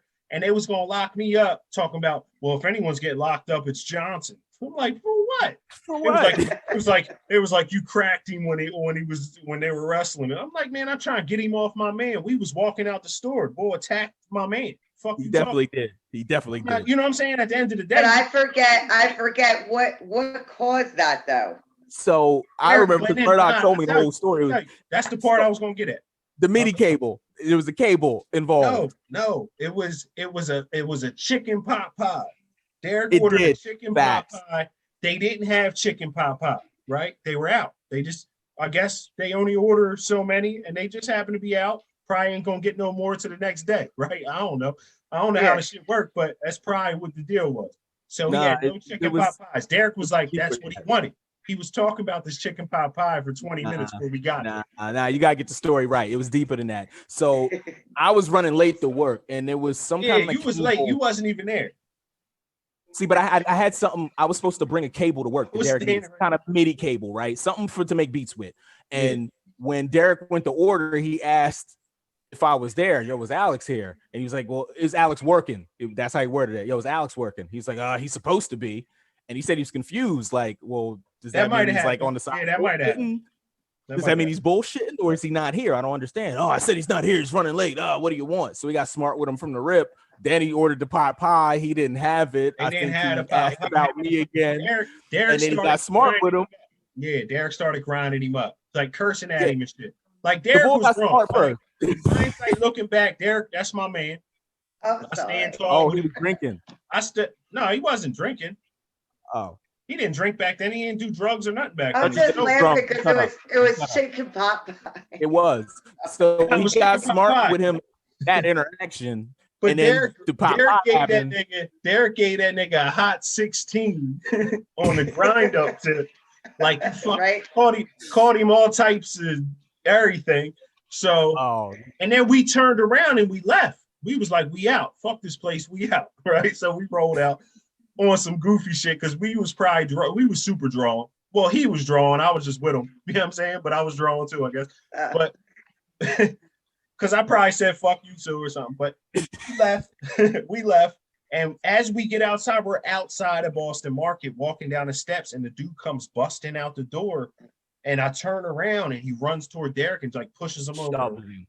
What? Yeah. Like they had the little red manager of an establishment. You don't attack a customer. Cool. Derek got up and it was cool, but this shit was crazy. Bull had a big ass. They said he was rocking the big ass for days. Nah, it's the glasses you put over the glasses. You know, the shades. They were huge, dog. You look like Rocky. He looked like Rocky for like a week, son. Adrian! For the viewers, mind you, I got to work to see the aftermath with the cops there, and I'm like, you finally showed up. Lex came up, the cops is there, and we're there. I'm like, what the fuck happened? What the fuck is going on? My man's you supposed to meet me on your table. I gotta work. What did you knocked out my boss? What the fuck happened? I will say this though. Shout out to Phoenixville PD on that day. They ain't lock our goofy asses up. They could have locked all three of us up, probably. We'd all been sitting in the county on some dumb. That's what I think. We'd have been friends. Listen, we'd have probably all been friends in a holding cell. Like, damn, my fault, old head. Nah, the dude attacked Derek first, so I figure if he had to lock anyone up, he had to lock all y'all up. That's what they said, and that's why they said, nah, we just gonna let y'all go. But then they was trying to grind me up, like Johnson. I'm like, what I do, dog? Come on, man, fuck out here. Because the fact that he attacked Derek first, you would think that means they got to arrest him. And he's the manager. I think we was like in the parking lot near Carrot Court, kind of walking down Gay Street. Wait, can we walked there? We walked there because Derek lived right around the corner. Derek lived on 4th Avenue when that shit happened. He did, right? Did the manager? I remember it. We walked there. We walked to get there. No, he was at work all week with they. Nah, he was cool. He didn't get fired. No, there wasn't. We ain't complaining or nothing. Like, but I would think that somehow people like. You think you'd have to fill out an incident report or something? He probably just didn't fill the shit out. Nah, he ain't tell nobody. Nobody was there. He was just rocked at work, looking like as he should all week. And people were laughing at it. Listen, salute to old head because old head ain't take no shit. He got a lumped up, but he don't take no shit though. I think he was a little mad at me that week because y'all was my peoples, like giving me the your job and shit. This nigga ain't get no extra hours that week. That nigga was like, fuck Lex. Negative. Yeah. That's funny. Yo, so what happened? How I asked I actually asked this question last week to Murdoch. How do we get in the foundation? You know what I'm saying? I want to take us into a little bit. Let's get back into the history of foundation. I want your side of it. So Quantum broke up. I forget when. I want to say around like 2000, I think. Quantum broke up. Over a woman. I ain't gonna say. The only thing was it was over a woman. We know what it was. A woman, but it wasn't like it was Dan's woman. I could see if it wasn't. It wasn't, but at the same time, I could see why he might do that. Like, I can't knock somebody for maybe making that type of decision. It's probably not the decision I would have made, but at the same time, especially if I was kind of engaged and we was working on some music, whatever. But at the same time, I think Bull lived there at the time, so I think it was a lot of. So there was more. There was a lot of conflict. So it would have. Y'all would have probably end up squaring up in the hallway or something. Like, it would have got goofy. No, because that was, I mean, still to this day, I still fucks with him, and you know, if he's watching, that's love. That's definitely love. As it should be. That was my heart. That was my fucking brother before that incident. He just, definitely. He just kind of cut me off, like he did the only thing he felt he could do, because he was like, man, you my peoples. I'm not what I'm gonna do, beat you up, fight. Like he just cut me off. But Quantum fell apart, and I didn't do nothing for like 6 months. And then I took a trip to New York for the holidays, and Nuck had the MP at the time. He had just gotten it, started making beats. He was like, yo, so you just rock with us. And then around the same time, y'all was putting out the tapes with Derek, had the mixtapes going around, and I'm hearing we had the demo. DNA was kind of hater on the low. I still fuck with him. He didn't fuck with Derek for whatever reason. I brought him to the set. I don't think Derek didn't like him either. Derek didn't like him either. Maybe that was a mutual thing. Derek that stems from him hating. I swear, because he went down there open-minded. And you're probably right. DNA told me he couldn't get on no more tracks. He was like, nah, he's not original. Talking like Leo Cohen and shit, all slow to be dramatic. And I told Derek, I was like, yo, your shit was tight. Like, I don't know what's going on. And he was like, well, fuck that pussy then. Sid gave me a copy of the program. You know how Derek is. I already know how Murdoch gonna turn. Man, fuck him then. If he don't fuck with me, I don't fuck with him. Fuck him. I'm gonna do my own shit. And he got a copy of the software from Sid. Derek had me not fucking with him. I was like, man, fuck this. It was a little. I was like, nah, fuck that. If he ain't rapping with you, I ain't rapping with you. No. So I forget when we did the first like collab, we ended up in the studio together, me, you, and Murdoch, and then did it. What's the first song we did? I think I know what it is. I know there was some early shit at the time. I think I know what it is. It was the Joan. Wasn't it the Joan with White Rat? Show Some Respect. Wasn't that the first? No, that came later. We was already a group. Okay. I can't remember some of them tracks. What's the first joint we did? That's crazy because I don't know. Like it's so long ago, and we made so many songs together. Just as I remember one of the tracks, like the collabs we did, had me on the chorus sounding goofy as shit, talking about what y'all niggas want. You can't fuck with the foundation. With beats attack. That's when I was shouting out Nuck, because you know what I mean. Shout out the nasty Nuck. It didn't pull form yet. It didn't gel. So we did like 2 or 3, and then the one track we did, Murdoch was like, "Man, I mean, we got the group. Fuck it, you just with us then. Like, you ain't doing nothing else. You wanna hop in the group?" I was like, "Listen, I remember me and him had the conversation. Mm-hmm. We literally were sitting there talking one night. We were probably chilling. I don't know. Might have been smoking. I think I was smoking. Derek didn't smoke, but and yeah, we had the conversation. I was like, "Yo, what's up?" I say, "Let's get him. If he fucking with us, let's get him." I remember that shit. I had heat, man. Like everything I heard, Murdoch was doing his own beats, and I was getting beats from Nuck. I was like, okay, we got 2 producers. Man. Derek just learned it. He just said, "Fuck it." He needed a computer. He needed a computer. We stole a computer. You know what I'm saying? I'm gonna keep it a bean. We stole the computer. Yeah. We stole the Kurtzwell. You feel what I'm saying? We stole the Kurtzwell. We stole the big ass goofy mixer John we had before my dad got the Tascam. We talked about the Tascam last week. He still got that mixer. Murdoch still got that mixer. He still got that mixer. That mixer's 20 years old. Lex, that John's 20 years old. Right, still work too. Old Mackie. I came home in 2000. That John's 20 years old. Straight up. Facts. That's crazy. Yeah, he had a need, he had to fill it, and he was like, yo, and taught himself acid. I don't think, he would stay up all night just trying to figure it all out, and he did. He would just record. I'd come over the next day, he'd have a whole song recorded. I'm like, what the fuck? I'm mad at him. Like, nigga, why ain't you wait for me? That's it. Why ain't you wait for me, though? That's crazy, though. He wasn't playing. He was. Nuck did half of 9/11 because he did like 9 tracks, and there were like 18. So it was him and Murdoch. Hold up. Nuck did like 9 joints on 9/11. Yes, he did half that album. That's crazy. Yeah, it was him. I want to say it was Sag because we had Vegas, which I got from Sag. I met Sag the first day of college in '99. I remember that. It was like how high. I had weed. He's like, "You got blunt? Got weed? Word? Let's fucking do it." And he happened to have those software packages sitting around in his closet.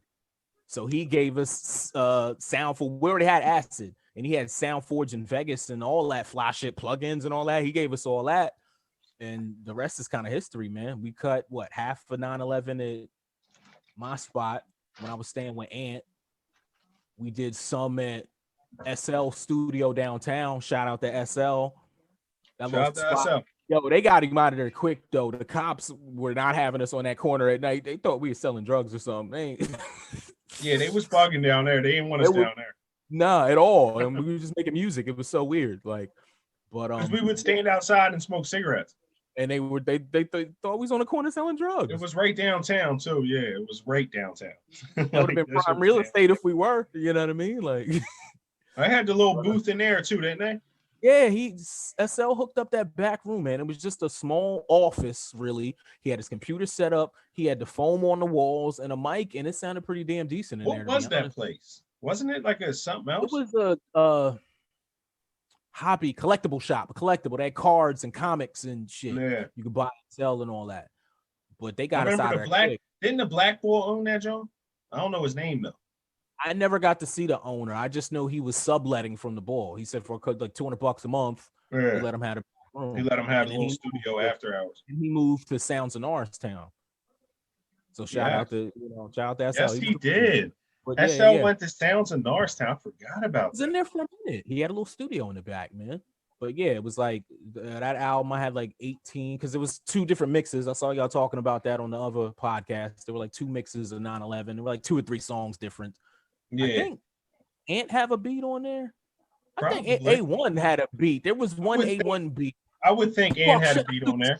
He made that one. But shots through the speakers. That was my shit. I killed that. I killed that joke. I think. I'm pretty sure A1 made that. Because he had the MP, man. I gave everybody down here the crash course on the MP that Knuckles gave me in 2000. He gave me the 10-minute crash course, and I did my best to spread that knowledge because I taught Matt, I showed Murdoch, and I showed Ant. I used to wake up. Ant couldn't save right. video. Ant would make some heat, sample it, and do everything, but didn't know how to save it. I'd wake up and a note was on the MP. Save this for me, because he would be up all night. I remember you used to tell me that.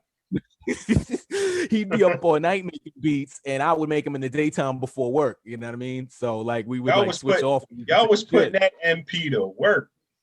Damn right. He had some shit, man. He could get busy. Nah, he did. He definitely had some beats. I remember that.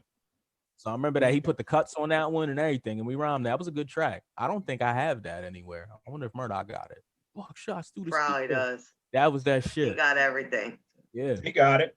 He has that. I gotta put 9/11 online. I was gonna hold off until we got the publishing to make sure everything's right, because I'll just put it on Spotify. Ground Zero's on Spotify right now.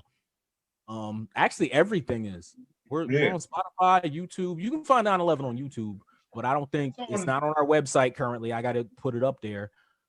I gotta get that artwork redone. The original cover was trash. I just threw it together in 5 minutes in Photoshop. That shit was crazy. You just tossed some images together. I think it was a night from. We was taking pictures somewhere under the bridge with a bonfire. We was taking pictures. I want to say, it was on the Pickering Trail.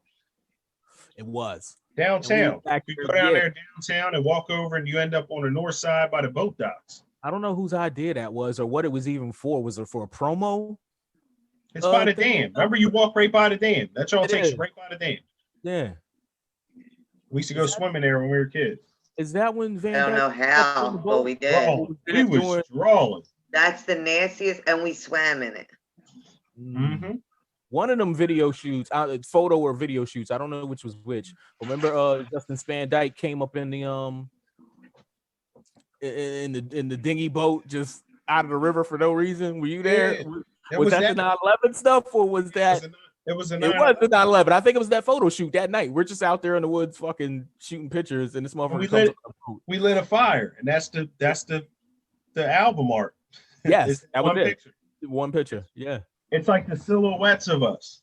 Exactly. That was 20 years ago now, right? That was 20 years ago. 20 years ago. Jesus Christ, man.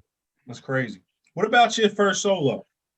How did that get started? Like, where were you? Walk us through that real quick, just on your first solo, because your first solo was fucking crazy. Your features, y'all had so many features. I think I wasn't around for that process. Not a lot of it. That was when I was in college. I wasn't around for that process. That's why I need you to walk through that real quick. I started freshen me up, because there's a lot I don't know. I want to say I had the concept of that in college. So probably like 05 to 07, I was working on that. I'd already had the Outlaw Star name because I picked that real early, but I And we wanted to talked about it last week. You got it from an anime. anime, yeah. Always been heavy in the anime, and that was one of the early ones I saw on Toonami back in the late 90s that I really liked. And after the quantum thing fell apart, I just felt I needed a change. Used to go by Weapon Excalibur. I loved Weapon Excalibur though. I love it. That was me being indecisive. I should have been Weapon X or Excalibur, but I couldn't make up my mind. So I just Weapon X. I used to call you Weapon X. Weapon X because it worked both ways. That's why I did it. You know what I mean? But really, it was just me being indecisive. I needed a change. So I was watching the anime all the time. So I was like, all right, boom. And then Murdoch put out the Dark Cities, you know what I mean? And I liked how, he had the John Murdoch that came from the movie and named the album after it. So I'm like, well, why not name the album Outlaw Star? You know what I mean? Gene Starwind, Lex Starwind. Main character in the show was Gene Starwind. He's like a bounty hunter / odd job cat, but he's resourceful. He always gets the job done. Exactly. You know, he's one of those kind of guys. He's like a MacGyver on the in space on some cowboy shit. Yeah. So I was like, that works. So I named my album that. That's why I was always a fan of you calling your first solo American Beauty. Yeah. Because all three artists in the probably, group listen, to be honest, and not to get you off topic, I'm gonna let you get right back to it.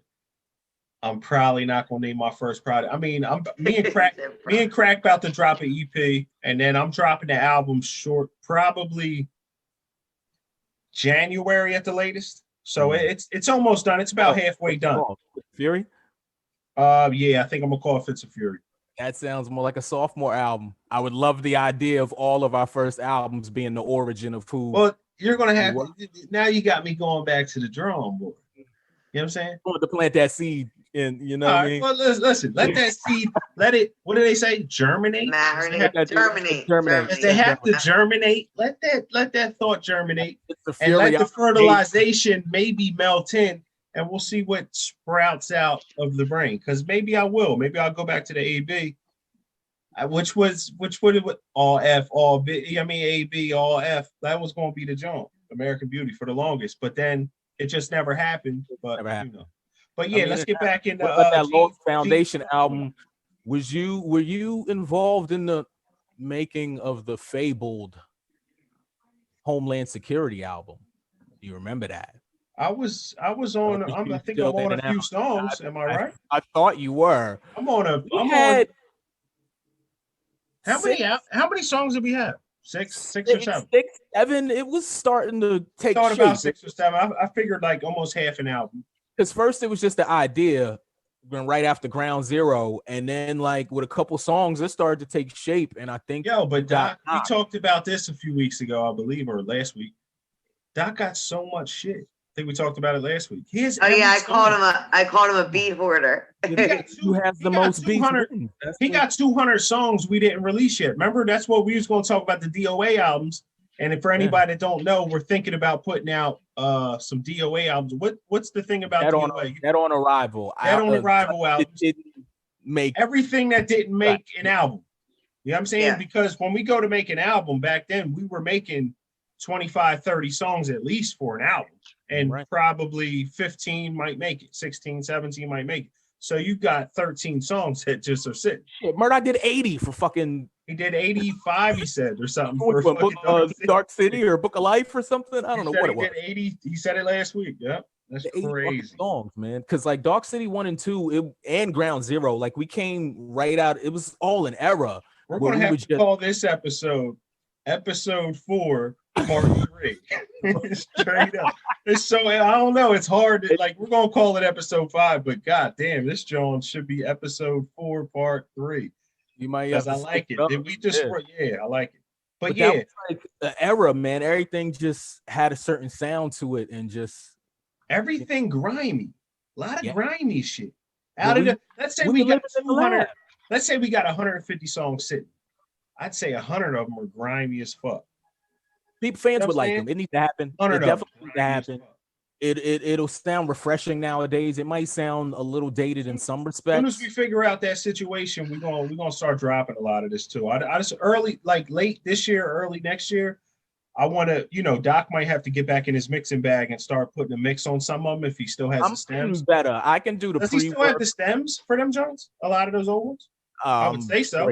He gave me a dump, and I think I have everything. So, yeah. For Monica, who probably don't know what stems are, it's the original beat broken down. So every drum, every hi-hat, every sample, everything's on a separate track so you can tweak it, fine-tune it. Yeah, exactly. You can fine-tune it, make it sound as good as you can. For the most part, I could keep up, but that one I didn't know. That's why I say that's why I'm here. You got the broken down. It I was doing music for like 10 years before I knew they were called stems. I didn't know the term. I just knew they were called stems about a year ago. I mean, just like Derek was saying on the earlier podcast, like we were all self-taught, man. Like we didn't have a model on how to do this shit. Digital was still really, really new. Back then, by hardware. We had a sound, and we were trying to chase the sound we liked. Mm-hmm. Does that make sense?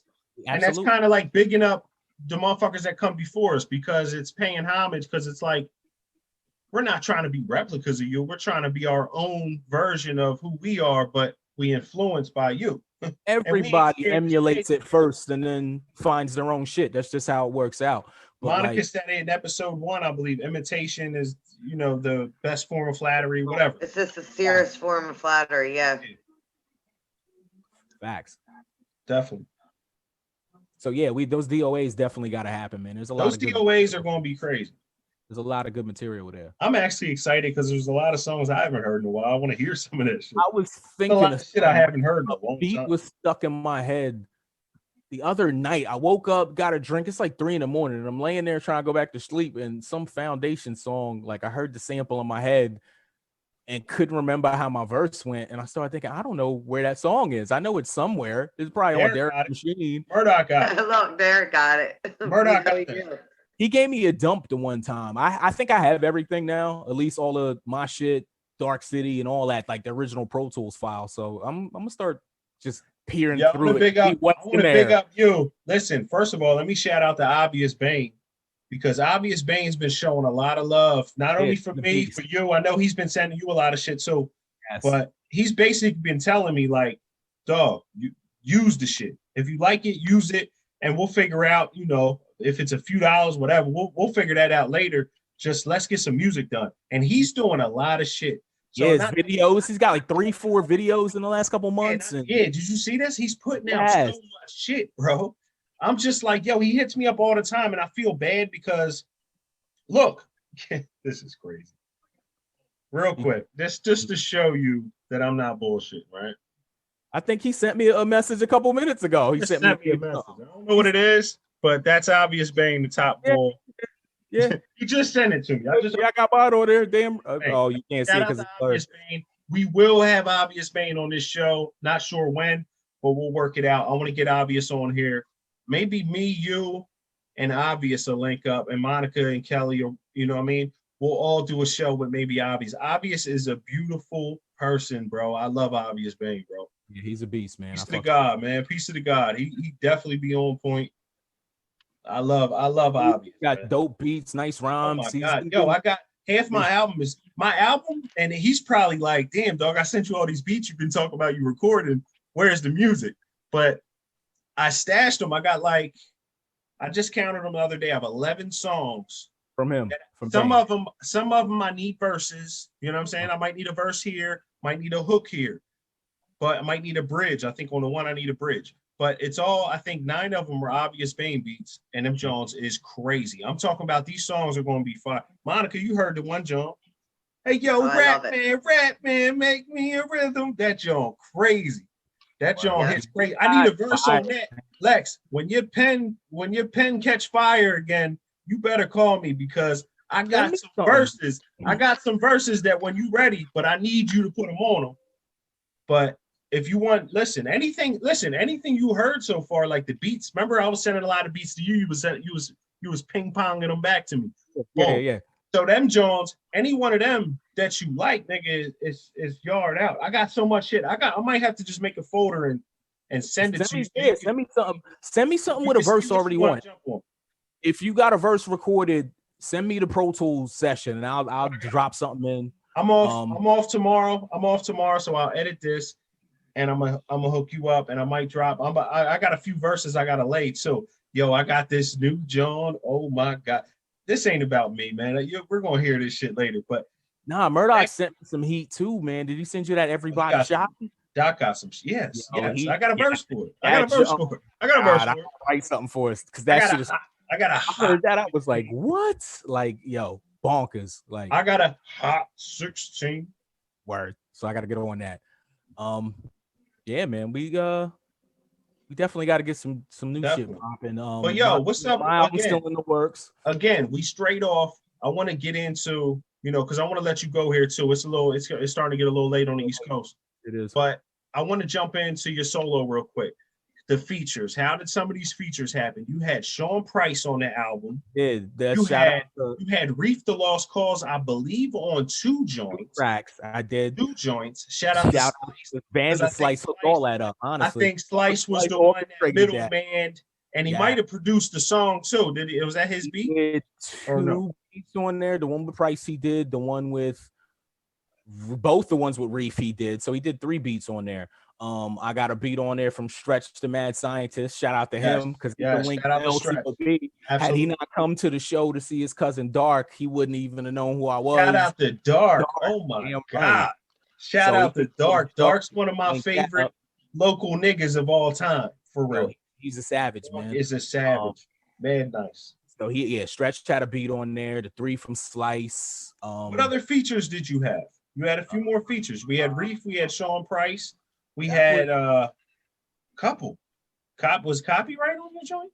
Nah, that was a collab I did. That was a collab with Copyright. The Light of Day, but it was a savage track. So who else was on it? There's another MC I'm missing. That's Knuckles. This my uncle. Nux on it. Nux on. Yo, listen. The intro to this whole joint is One Man Army. I think, and this is my opinion, right? When your album came out before Dark City 3. Am I right? I'm correct on this. I know I am. I know I'm right on this. So when your album came out, I heard the intro to your joint. The first verse on your album is Derek. Yes. On One Man Army. My mom was a dope fiend, skinny as fuck with little protein, had no cream, 3 a.m. Yeah, that's the fun fact. I set off both of his albums. He set off mine. But listen, let me get to that.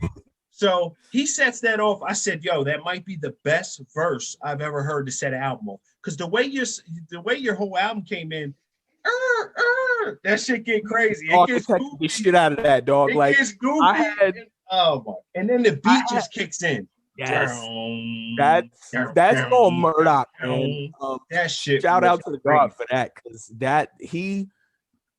I had an idea. He turned the idea into a vision. Like he just like I was the sunlight, and he was the magnifying glass that just was like, okay, we gonna make this, because he architected shit out of that with the Outlaw Star sample, threw in the crow. He came in, killed it. Nuck comes in and kills it, and then you come in at the end with one of the best verses of your album.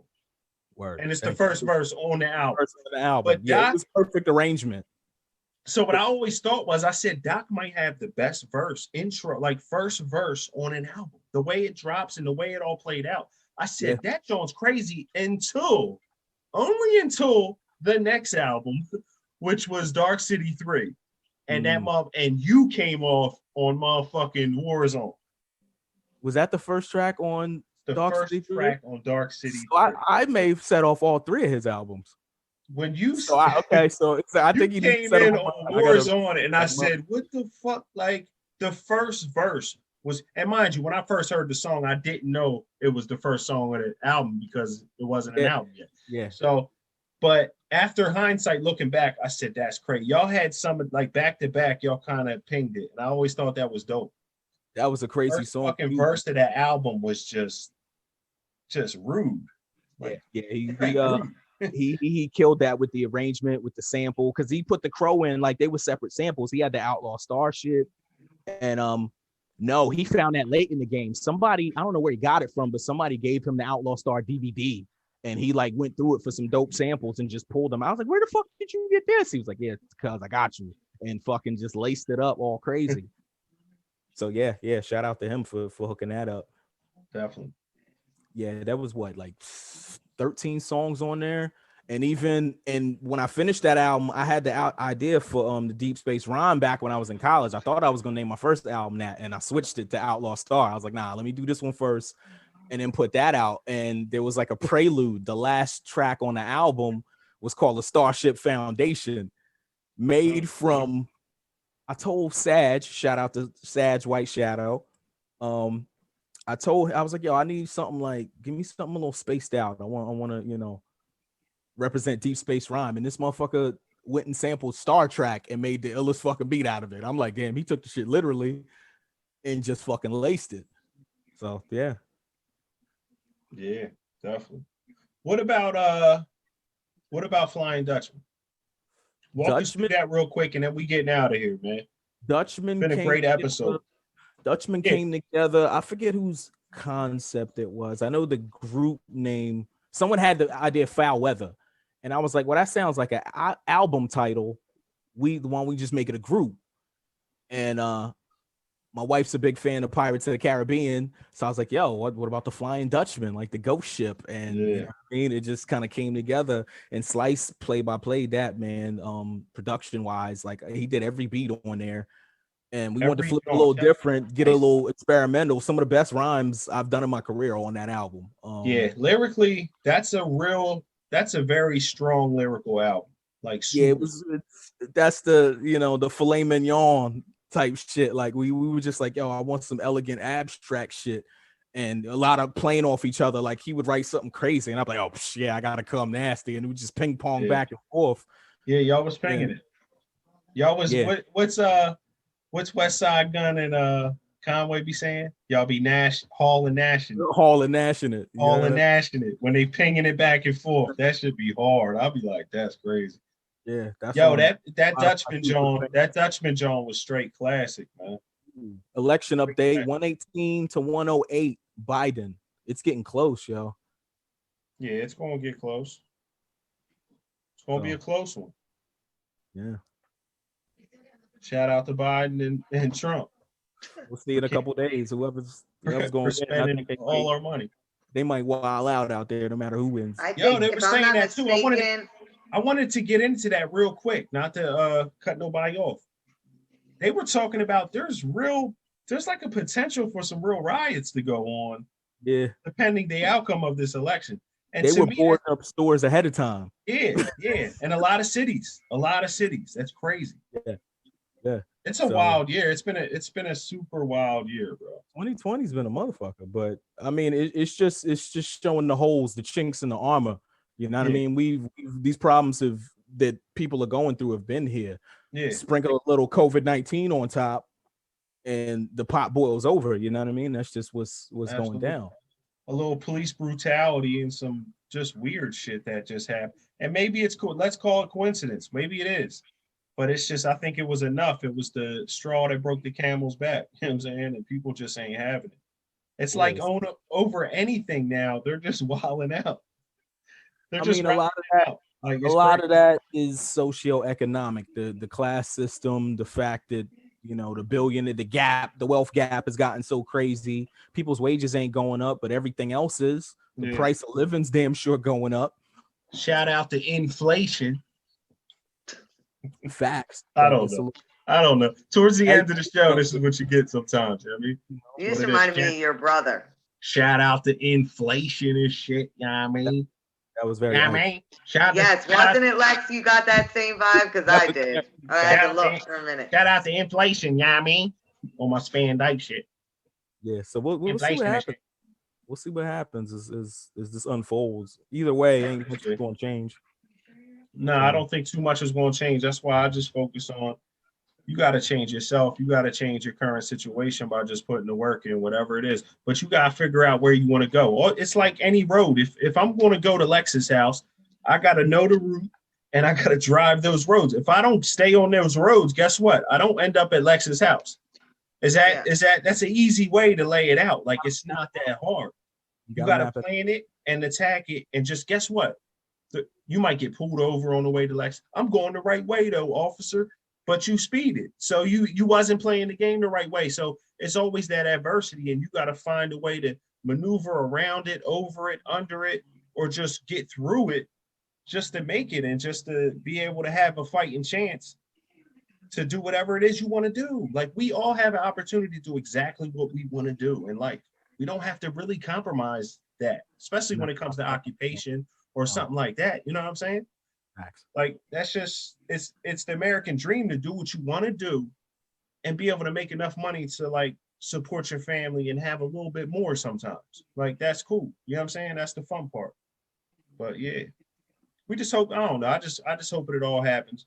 I know I'm gonna keep busting my ass. So regardless of who's in office. Not updated. Did I say that was 111? Now it's 192. Let me refresh the page. Hold up. Yeah, let's 192 to election. We got the election update from I didn't know the thing was Starwind. 192 to 108 Biden. Oh, it's over. Biden smoked him. I don't know about. Can I just comment about this? Yeah, go ahead. I think last election, I want to say it was like 4 a.m, maybe 5 a.m, that they found out who was president. So well, I did wake up because I was on my way to work, and it was I think I had to be at work at like 3 a.m, so it was probably 2:30 maybe. Yeah, all right, something like that, right? So if we look at it on the East Coast right now, it's 11 o'clock. What time is it over there? 9. It's 9 o'clock. 9. So 2 hours behind y'all right now. All right. Usually, I think shout the out polls to daylight close. savings time. Shout out to daylight savings time. Me and Lex were just talking about it. Monica, I know you're a little upset, but I'm not cutting you off. I'm gonna let you get right back. No, I'm not upset. I'm fine. But we were just talking about daylight savings time.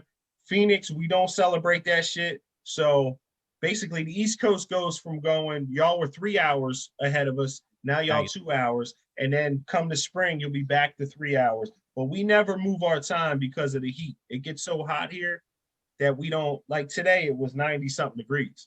Like when I came here to start this podcast, I'm up here in the studio, it's hot as shit. I'm like, what the fuck? I wanted to rock the little windbreaker, John. I had this ill ass windbreaker I was gonna rock for the John, but it didn't happen because of the heat. You know what I mean? But yeah, that's back to that. Monica, back to you. All right, so I think like cast it off like a mic. You know what I'm saying? In the cipher, nigga. Nice, bro. Monica, let's go. Be professional, Monica. Monica, professional. Come on. Okay, yeah. I'll follow your lead. This is important. This is important election stuff. We got to be serious sometimes. We can't joke. Usually the polling places are open till 8 o'clock. 8 okay. o'clock. They close. All right. So yes. In the whole West Coast, or wait, what is it in California? Because I can't go by all Arizona. Come November. Come November 3rd every year. It's the first week of November. That the first Tuesday of November, I believe. That's our election day every 4 years. So by then, you guys always have your daylight savings. So we're always 2 hours behind you. So at 8 o'clock, but you don't celebrate daylight. So what's it in California? So 8 o'clock, That'd your be not stuff daylight stops. savings. Hold on, 8 o'clock, your stuff stops East Coast time. Our stuff stops 10 o'clock your time. Okay. So it's always 2 hours. You know what I'm saying? So an hour ago. So I think it's safe to say with all of the mail-in votes that have to be counted, the in-person votes, and the polls just closing over there an hour ago, that I think it's going to be quite some time until we find out the outcome of this. But Monica, are you telling us that Kanye West is not going to be president of the United States? Kanye for president. Yay for president. Kanye. Salute. Yo, he made Dark Twisted Fantasy. We should give him a shot. That's a dope album. It's a dope album. But I wouldn't vote for Kanye to be president. I just won't. Sorry. I think he's better than Trump. I got bipolar too, and I wouldn't vote for me to be president. You know what I'm saying? It's just, you got to hold shit. You got to be real about shit and be like, all right, to be president, like, Ricky Fitz, would you like to be president? No, nigga. Hell no. You know what I'm saying? Like, so unpresidential. Yes, I want to save the people. No, I'm not going to give you that. That probably has to be one of the most stressful jobs ever. Absolutely. So I would think somebody with Obama's hair when he was done.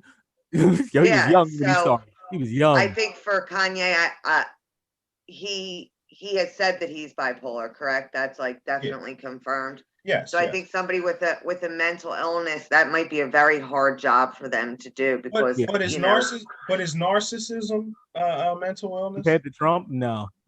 Yes. No, I'm not comparing. I know. I'm just saying I'm joking. I'm joking. Malignant narcissism is definitely a diagnosis. I don't know. Oh yeah, for It's a sure. mental health diagnosis. Absolutely. But I'm just saying, for somebody that doesn't have a mental illness, it's a stressful job. So I think if you added mental illness to that job, I just don't think that that's like going to be a good outcome for the person. I mean, everybody looks sick when they're done doing this job.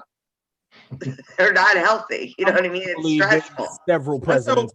Let's hope Biden gets through his 4 years. Do we think Biden's going to make it through? That's what the whole thing was when Kamala Harris was to be the vice president. A lot of, I'll say, blacks and African Americans were like, damn, she might get in there, because the word was that Biden was on his way out. Like, he just seemed like he was senile and like losing his mind. But I don't think that has much to do with physical health. That's more mental health, isn't it? It's mental health, I think. Yeah, of course. I'm senile. It's more like a mental, when you get old, you start losing it a little bit. Yeah. And I just feel like with any job, we talk about police, we talk about any job where you're going to be responsible for, like, have a huge responsibility for things. I just feel like mental health screening should be mandated. Man, they don't have the funds for that kind of stuff. You know how many unstable people are in jobs of authority that they shouldn't fucking have? Yeah, but I wouldn't say they don't have the funds for it. I'd say they choose not to use it on that. Well, there's never enough money, but there's always enough money. You know what I mean? Yeah. Lex, what are they going to make your boss take a mental health exam every 2 years? Hell no. Nah. You ain't always in the same state of mind. You might be saying it could be. Because the people would fight and say, "Oh, it's discrimination. Like, what? Nothing wrong with me. Like, why would you? You know what I'm saying?" But what if it's just a protection for our company, so you're not crazy running our company? You know what I'm saying? Could be that. They do it to get into what is it? The Army and like the FBI and things like that. I think I'm not quite. Don't quote me on it. Do they do it for the police force? I would hope so. I would. I mean, they give you a small psych eval. That's in the beginning. Yeah, or probably if any incidents happen, and maybe after that too, maybe. Yeah, you got to see shootings or anything like that. Exactly. I mean, just to be a juror, you're questioned about a lot of stuff. Doesn't mean you got to be honest about it, but they ask you a lot of questions. Yeah. So. Absolutely. And one small thing, no, you can't. We can't have you on here. But a lot of that's more for the case, not for the reasons you would think. Yeah. If you look up the criminal justice shit, like they so discriminate. If it's a case involving a woman, they'll strike women from the jury. If it's a case with a minority, they strike blacks and brown folks from the jury. So a lot of that's when they disqualify. I think both parties have to agree. Mm-hmm. The defense and the prosecution have to agree on who's going to be on the jury. And they'll strike people. They get a certain number of strikes for no reason. Look at it like this. Let's say the DA wants no blacks on the jury because maybe this guy's black. Mm-hmm. And they might be more sympathetic towards him because they're black. I mean, that's just natural. We're human beings, right? So naturally, I may be a little more sympathetic towards Lex than some racist white guy, right? Let's keep it a beam, right? Or just some regular white dude. So he might be more sympathetic towards a white guy that he can kind of more relate to, whatever. Sure. So it's easier to strike the black people from the jury if that's your only thing. Like, fuck it, let's just get all the blacks off the jury. We got a great chance of winning. That's not a fair trial to me. It's not. So I think the system's flawed. It's not. I'm not saying that people are breaking the law, but I think the system in so many ways is flawed.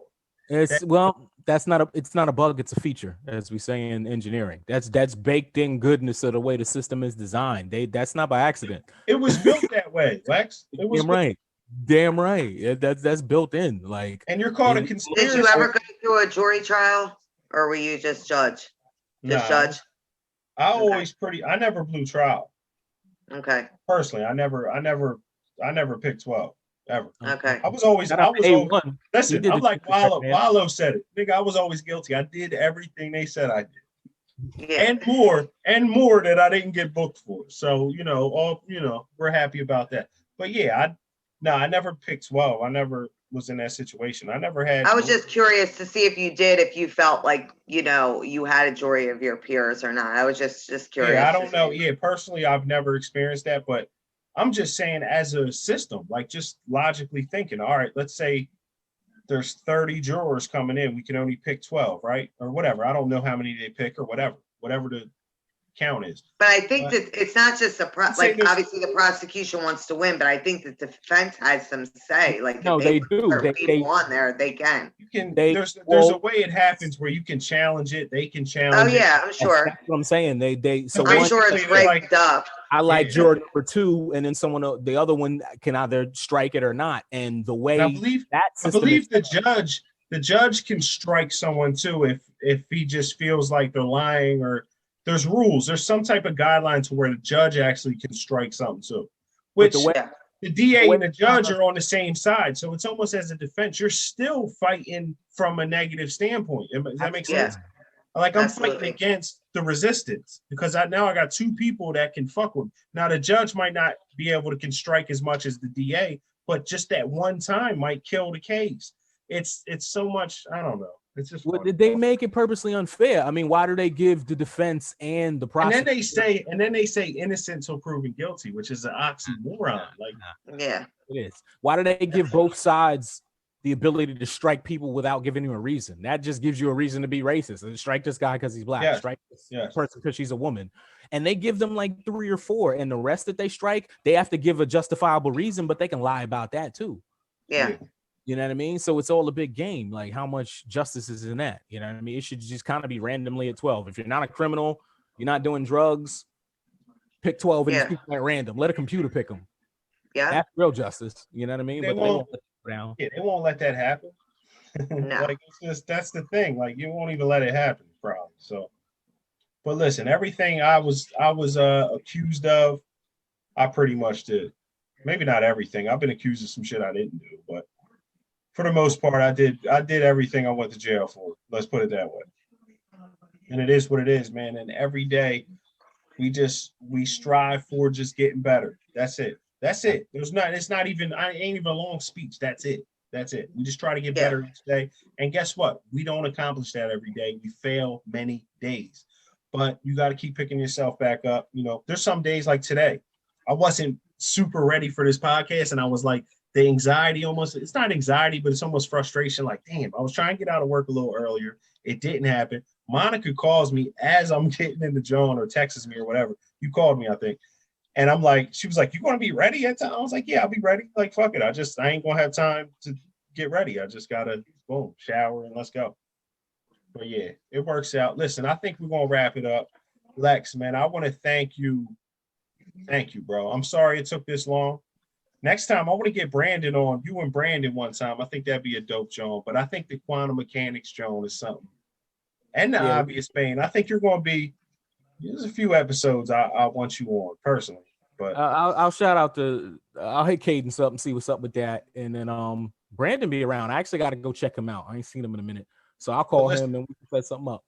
Listen, you, Doc, Bane, anything, man. Any projects you're putting out, anything you're putting out, you already know. I mean, me and you, we do this shit together. So, but anything you want to advertise, anything you want to say, if you ever just want to get something out there. Space Rhyme is still in the mix. As soon as we get the business aspect ready. Deep Space Rhyme is coming soon. I'm gonna give I've been saying that too long, so I don't say it no more. No, we're gonna get it out. That's my mission. I was talking to Crack the other day. I was like, we got to get that album out. I was just telling him, like, because me and him were working on something, but I was like, man, we have to get that album out. We got to find a way to get it out. Because it's a classic album. I think people are going to love it. I know people are going to love it. Foundation fans are going to love it. It's a great Foundation album. I got some other things in the mix. I got an EP series. I actually got 2 of them in mind.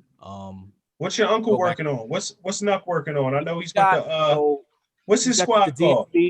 DMB, the Dirty Money Boys. They Dirty got an Money album. Boys. Got an album. He actually was supposed to give me a copy before he left. He wanted me to throw some finishing touches on it. I did most of it. I did like 7 beats. It's 10 tracks, I think.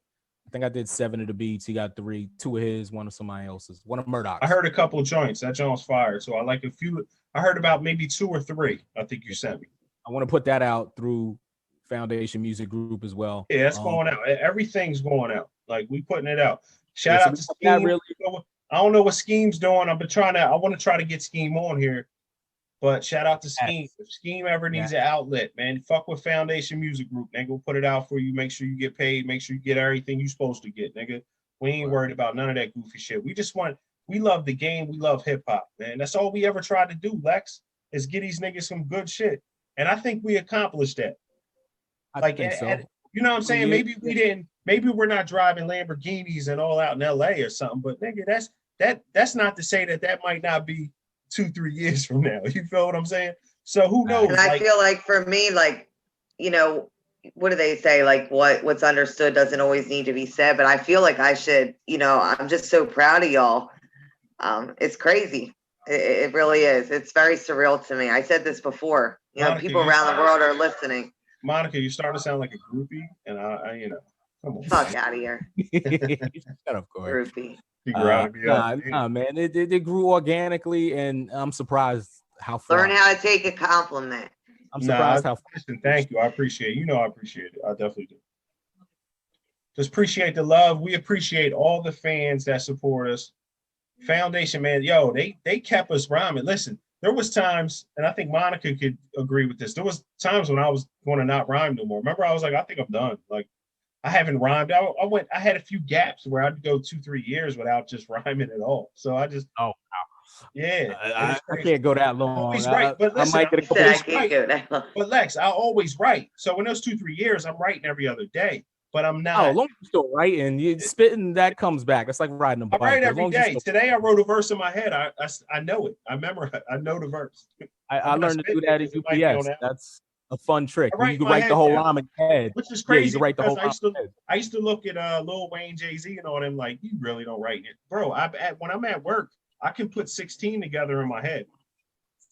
Yes. Not every day, but some days if I'm feeling. The more you do it, it's like an exercise. The more you do it, the better you get at it. I taught myself to do that. And in that groove, like I can write a 16 in my head and come home and write it down. No paper. And boom. And then I can spit it. That's the beauty right now, Lex. I can spit everything. Like I was on your crib or Doc's crib, but now I can spit it in my own joint. So it's a blessing. It's love. You gotta have a home studio nowadays, man. You just to get some ideas out there. Real quick, fuck shit. We got this, John. Crazy. Oh, that's the John you put me on to. My pops got that. Yeah. Do you take the 8? That does the 8K, right? It does 8K hyperlapse. Crazy. I got the Canon. Big, you know what I mean? We around. Oh shit. Hold on. I got something else for you too, real quick. Damn, he's ready to do all the media. I want to see how a video make the drone turns out. I got the DJI Ronin. Let me show you this real quick. Before we get out of here, show y'all. I'm gonna brag a little bit because this drone crazy. I mean, they got the rest of it, but this is the gimbal. Oh, the stick work. Yeah. Those got are the nice. gimbal. Yeah, we around. It's going down. Listen, I only shot the one video, but did you shoot with the Canon or the drone? I shot with both. I shot mostly with the Canon, but I shot a few of the scenes. The scene where I'm walking down the street. Anyone don't know Shots of Patron? Video's out now. Go check it out. YouTube. Boom. It's only on YouTube exclusively because the beat, I couldn't get clearance on it, so I couldn't put it up on all the major platforms. But the scene where I'm walking down the street, that's drone. I just had the drone flying low, backing up slowly. I had my nephew backing it up slowly while I'm walking towards the camera. You know what I'm saying? Easy shot to shoot, and you could shoot it in so many different landscapes and different types. You could do that shot in every video, and it looks different every time. Because it just hovers. It'll just stay where it's at. So I'm pretty sure video and the nice beginning and scene, the beginning scene of the where it comes down, that scene. And I think it's okay. Yeah, one of the scenes where I'm like just rapping against the fence, that drone was drone too. We actually were flying the drone on the sidewalk right out in front of me. Because the drone shoots better. I like the drone. This drone got the 4K. So it shoots in 4K. My camera only shoots in 1080p. So boom, I like it's high def, but I like the 4K just looks clean. It's crispy. Shit, yeah. Super crispy. You know what I'm saying? So yeah. And them joints go up to like 400 feet. You can take aerials and all that. Like, Bro, they're dope. They got built-in modes where you could just click a button and it does like it does a crazy ass shot. Like it's just a crazy backup shot. Like shit's dope. I was impressed by the landing pad. You put the pad down, and when you're done flying, you just hit the button, and it'll just come back and land itself. Well, it's got the come back home button, so I could fly that John. I could fly that John from I don't know anywhere, 7-Eleven to I don't know, probably Carmen's Corner, and then I can hit the return to home. I can hit the return to home, and it goes up to a certain level, so it doesn't hit anything on the way back. It goes up to a certain altitude, and then it just flies back to where you're at, and it'll land within feet from where you launched. Yeah. Shit is dope. This shit is mad dope. Yeah, I might end up picking one of those up because they was pretty. Nah, they're worth, and they're easy. It took me 5 minutes to learn how to fly it. Like it's pretty dope. Nice. But listen, man, we gave them a crazy episode, man. Love you guys. Every week we here. Thursday we dropping it. Lex, thanks again, bro. I love you, homie. Thanks for having me, man. I see you. All right, yo. Hope you guys voted. If you didn't, about time this episode comes out, you guys will know who the next, whether we have a president-elect in Joe Biden or we rocking with Trump. So, and even if, listen, I'm going to say this, fuck who it is. Fuck who's in office. Fuck who's doing what. Fuck who's helping you or it ain't helping you. Start helping your fucking self, man. Pick yourself up by the bootstraps, whatever you got to do, and make it work, man. You know your situation, you know your dreams, your goals, what you're trying to accomplish. If you want to do it, go get it. If not, stop talking about that shit. Because we tired of listening to that shit. We tired of motherfuckers selling wolf tickets, talking about, I'm about to do this or do that. I signed up for school last week. No, the fuck you didn't. And you up here talking shit, lying to the people.